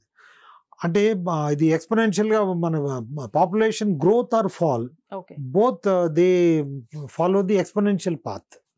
సో ఎక్స్పోనెన్షియల్ పాత్లో పోతున్నప్పుడు the fall will be in next 15 years, it will be far more tremendous than what it is now. ఈనాడు 70%, 72% ఉన్నారు అంటే 75 సంవత్సరాల్లో 12% పడిపోయిందంటే మీకు వచ్చే 25 సంవత్సరాల్లో ఇంకా 12%, 15% పడిపోతుంది. తర్వాత మన విద్యా విధానము రోజు రోజుకి హిందువై పుట్టిన వాడిని నామమాత్ర హిందువుగా తయారు చేస్తున్నాం. అంటే మీరు చూడండి, ఎన్నో మీరు తల్లులను అడగండి, 5వ సంవత్సరం వరకు వాడి ఇంట్లో రోజు ఆ చిన్నపిల్లాడు మీరు అమ్మ పూజ చేస్తే ఆ పూజ చేస్తారు, నాన్న పూజ చేస్తారు, మంత్రాలు చెప్తాడు. ఒకసారి బడికి పోవడం మొదలుపెట్టిన తర్వాత అవన్నీ ఆపేస్తాడు. మన విద్యా విధానం అండి. So over a period of time ఆ పిల్లాడు, ఆ అమ్మాయి మీరు గ్రాడ్యుయేషన్ అయిపోయేటప్పటికి దాదాపుగా నామమాత్రం హిందువుగానే మిగిలిపోతారు. నాస్తికుడు, నీ గుడికి పోనంటాడు, నేను అక్కడ దండం పెట్టనంటాడు, అది రాయి అంటాడు, ఇది అంటాడు, ఇది అంటాడు. సో మీరు విద్యా విధానము తర్వాత ఈ పాపులేషన్ ఇది చూస్తే by in another 25 years 2050 Hindus will be minority దేశం మొత్తం మీద. పాకెట్స్లో మెజారిటీ ఉండొచ్చు, బట్ మీరు ఆల్ ఇండియా తీసుకుంటే మైనారిటీ అవుతారు. 2040 నాటి వరకు ఇంకొక 15 ఏళ్ళేనమ్మా భారతదేశంలో హిందూ అనేవాడు ప్రధానమంత్రి కావడం కొద్దిగా కష్టం అవుతుంది. 2040కి 2050 తర్వాత ఇది అసంభవం, ఇంపాసిబుల్. హిందూ అనేవాడు ప్రధానమంత్రి కావడం అనేది అసంభవం. 2050 మనకున్నది 25 సంవత్సరాలు మాత్రమే ఒక విండో. అయితే ఇందులో ఏం చేయాలని నా పుస్తకం ఒకటి వస్తుంది, అది డిసెంబర్లో మోస్ట్ ప్రాబ్లం. దాన్ని ఏంటంటే the quiver full of Hindu arrows. అంటే అమ్ముల పొది అని విన్నారు కదా, బాణాలు రాముల వారు అర్జునుడు పెట్టుకుంటారు. క్యూర్ అంటే అమ్ముల పొది, అందులో ఉన్న బాణాలు అంటే పొది నిండా హిందూ బాణాలు అని దాని పేరు. పొది నిండా ఇందులో బాణాలు. అందులో మొట్టమొదటి ఏంటంటే మనకి ప్రత్యేకమైన హిందువులకి ప్రత్యేకమైన హిందూ దేశం కావాలి. ఎందుకు కావాలి? ప్రపంచం మొత్తం మీద దాదాపుగా ఒక 20 కాదు 15 దేశాల్లో హిందువులు ఉన్నారు. అంటే మైనర్గా, అంటే substantial percentage you can say. నేను ఆ లిస్ట్ కూడా చేశాను, ఆయా దేశాల జనాభా లెక్కలు తీసుకొని.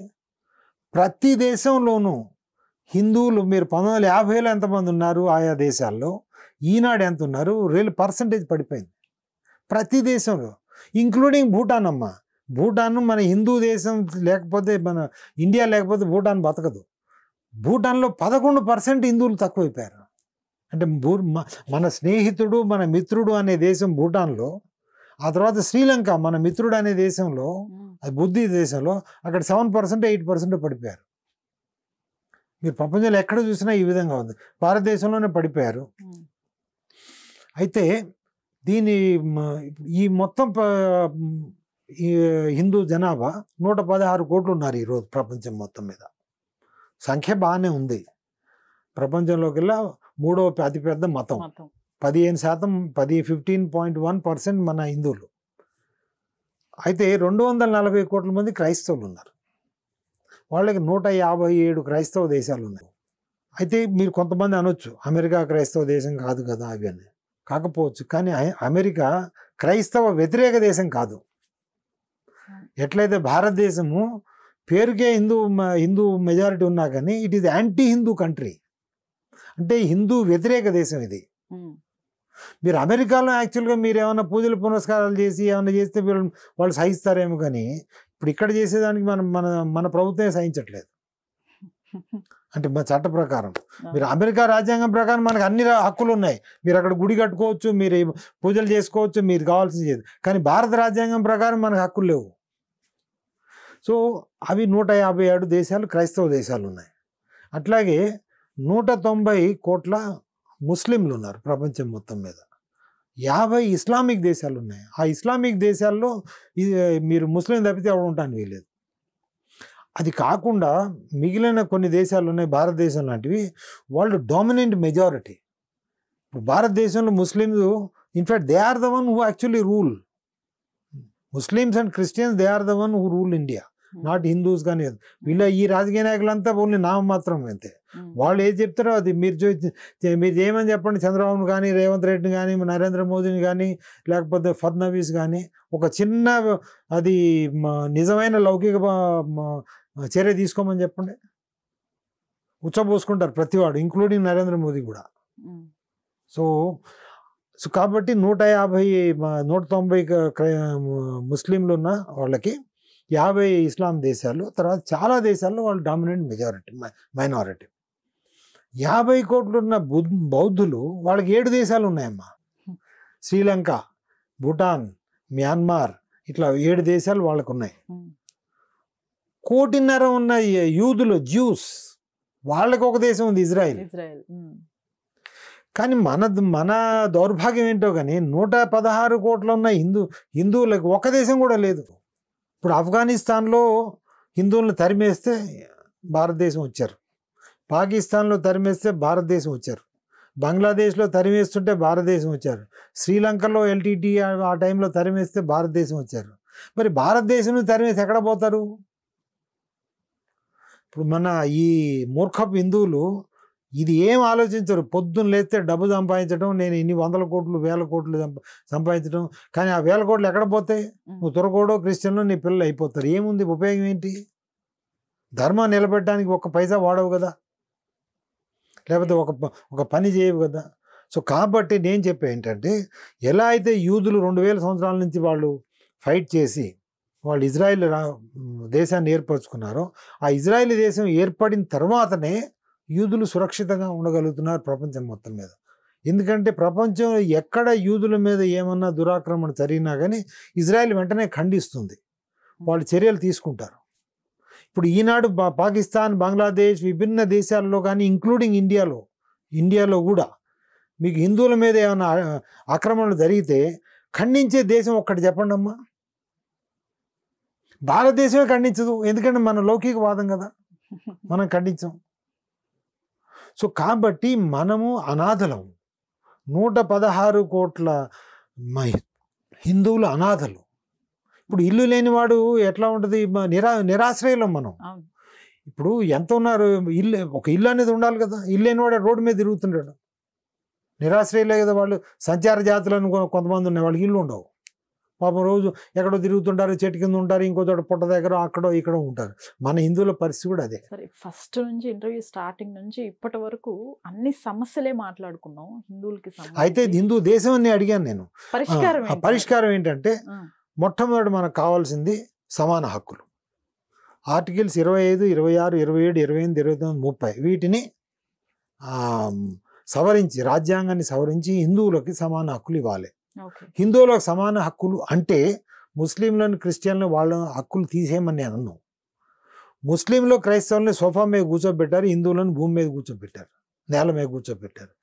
మీరు మాకు కూడా ఒక సోఫా అయ్యండి, మేము కూడా సోఫాతో కూర్చుంటాం. మన సోఫాలో కూర్చున్నంత మాత్రాన అవతల వాడి సోఫాల నుంచి దిగాల్సిన అవసరం లేదు.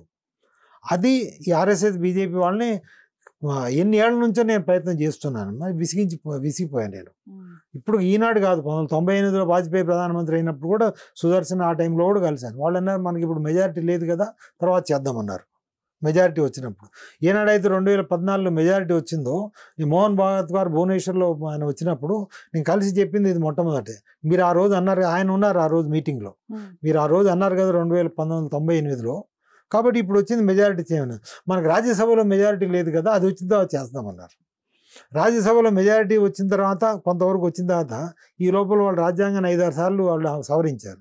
నేను అడిగాను చాలాసార్లు, మరి మీరు ఇది చేయండి అంటే ఆ తర్వాత ఇంకేం లేదు, ఇట్లా కొడతారు అన్నట్టు వాళ్ళు. ఎవరికే ఖబర్ అని పని చేయరు. సో వీళ్ళంతా హిందూ ద్రోహులు ప్రపంచ చరిత్రలో ఎవరు లేడమ్మా, ఆర్ఎస్ఎస్ బీజేపీ వాళ్ళని. ఇప్పుడు ఎవడైనా కానీ హిందూ పార్టీ నేను అనేవాడు హిందువుల మౌలిక సమస్యలను పరిష్కరించాలా వద్దా కదమ్మా? మరి అయినప్పుడు నువ్వు హిందుత్వం అని రోజు అంటావు, కానీ హిందువుల మౌలిక సమస్య సమాన హక్కులు లేవు మన భారతదేశంలో రాజ్యాంగం ప్రకారం, దాన్ని సవరించాలి కదా. అది ఎందుకు చేయవు? ఎందుకంటే హిందువులు వాళ్ళు అన్ని హక్కులు వస్తే వాళ్ళు మన మాట వినరేమో అని వీళ్ళ భయం, అంటే తొక్కిపెట్టాలి హిందువులని. సో పరిష్కారం ఏంటంటే ఇది రాజ్యాంగం, ఇది ఒక సవరిస్తే దాంతోపాటు దేవాలయాలు కూడా బయటకు వచ్చేస్తాయి. ఎందుకంటే మన సమాన హక్కు వచ్చేస్తుంది కదా. ఇప్పుడు చర్చి ప్రభుత్వం కింద లేనప్పుడు మన ఇది కూడా ఉండదు కదా. సో తద్వారా దేవాలయాలు బయటకు వచ్చినాయి అనుకోండమ్మా, ఈ 50,000 కోట్ల రూపాయలు ఏదైతే హుండీలో కలెక్షన్ ఉందో అది హిందూ సమాజానికి వస్తాయి ప్రతి సంవత్సరం. హిందూ సమాజానికి వస్తే హిందువుల్లో అట్టడుగు వర్గాలకు వాళ్ళ విద్యా అవసరాలు, వాళ్ళ ఆర్థిక అవసరాలు, సామాజిక అవసరాలకి మనం ఈ డబ్బును వెచ్చించి అది ఖర్చు పెట్టినప్పుడు మత మార్పులు తక్కువైపోతాయి, ఇక్కడ ఆ ప్రలోభాలు తక్కువైపోతాయి. మన దేవాలయమే మన హిందువులను పట్టించుకుంటుంటే అప్పుడు తక్కువైపోతాయి. సో తద్వారా చాలా సమస్యలు ఉంటాయి. ఈ దేవాలయాలు మన విద్యా సంస్థలను స్థాపించి వాటిని హిందువులకి మన హిందూ విషయాలని, హిందూ నాగరికతని, హిందూ సంస్కృతిని, హిందూ గ్రంథాలని వీటి చెప్పొచ్చు. తద్వారా హిందువులు హీనోస్ ఎవరైతే అన్నారో నామమాత్ర హిందువులు, ఆ నామమాత్ర హిందువులు పోయి నిజమైన హిందువులు అవుతారు.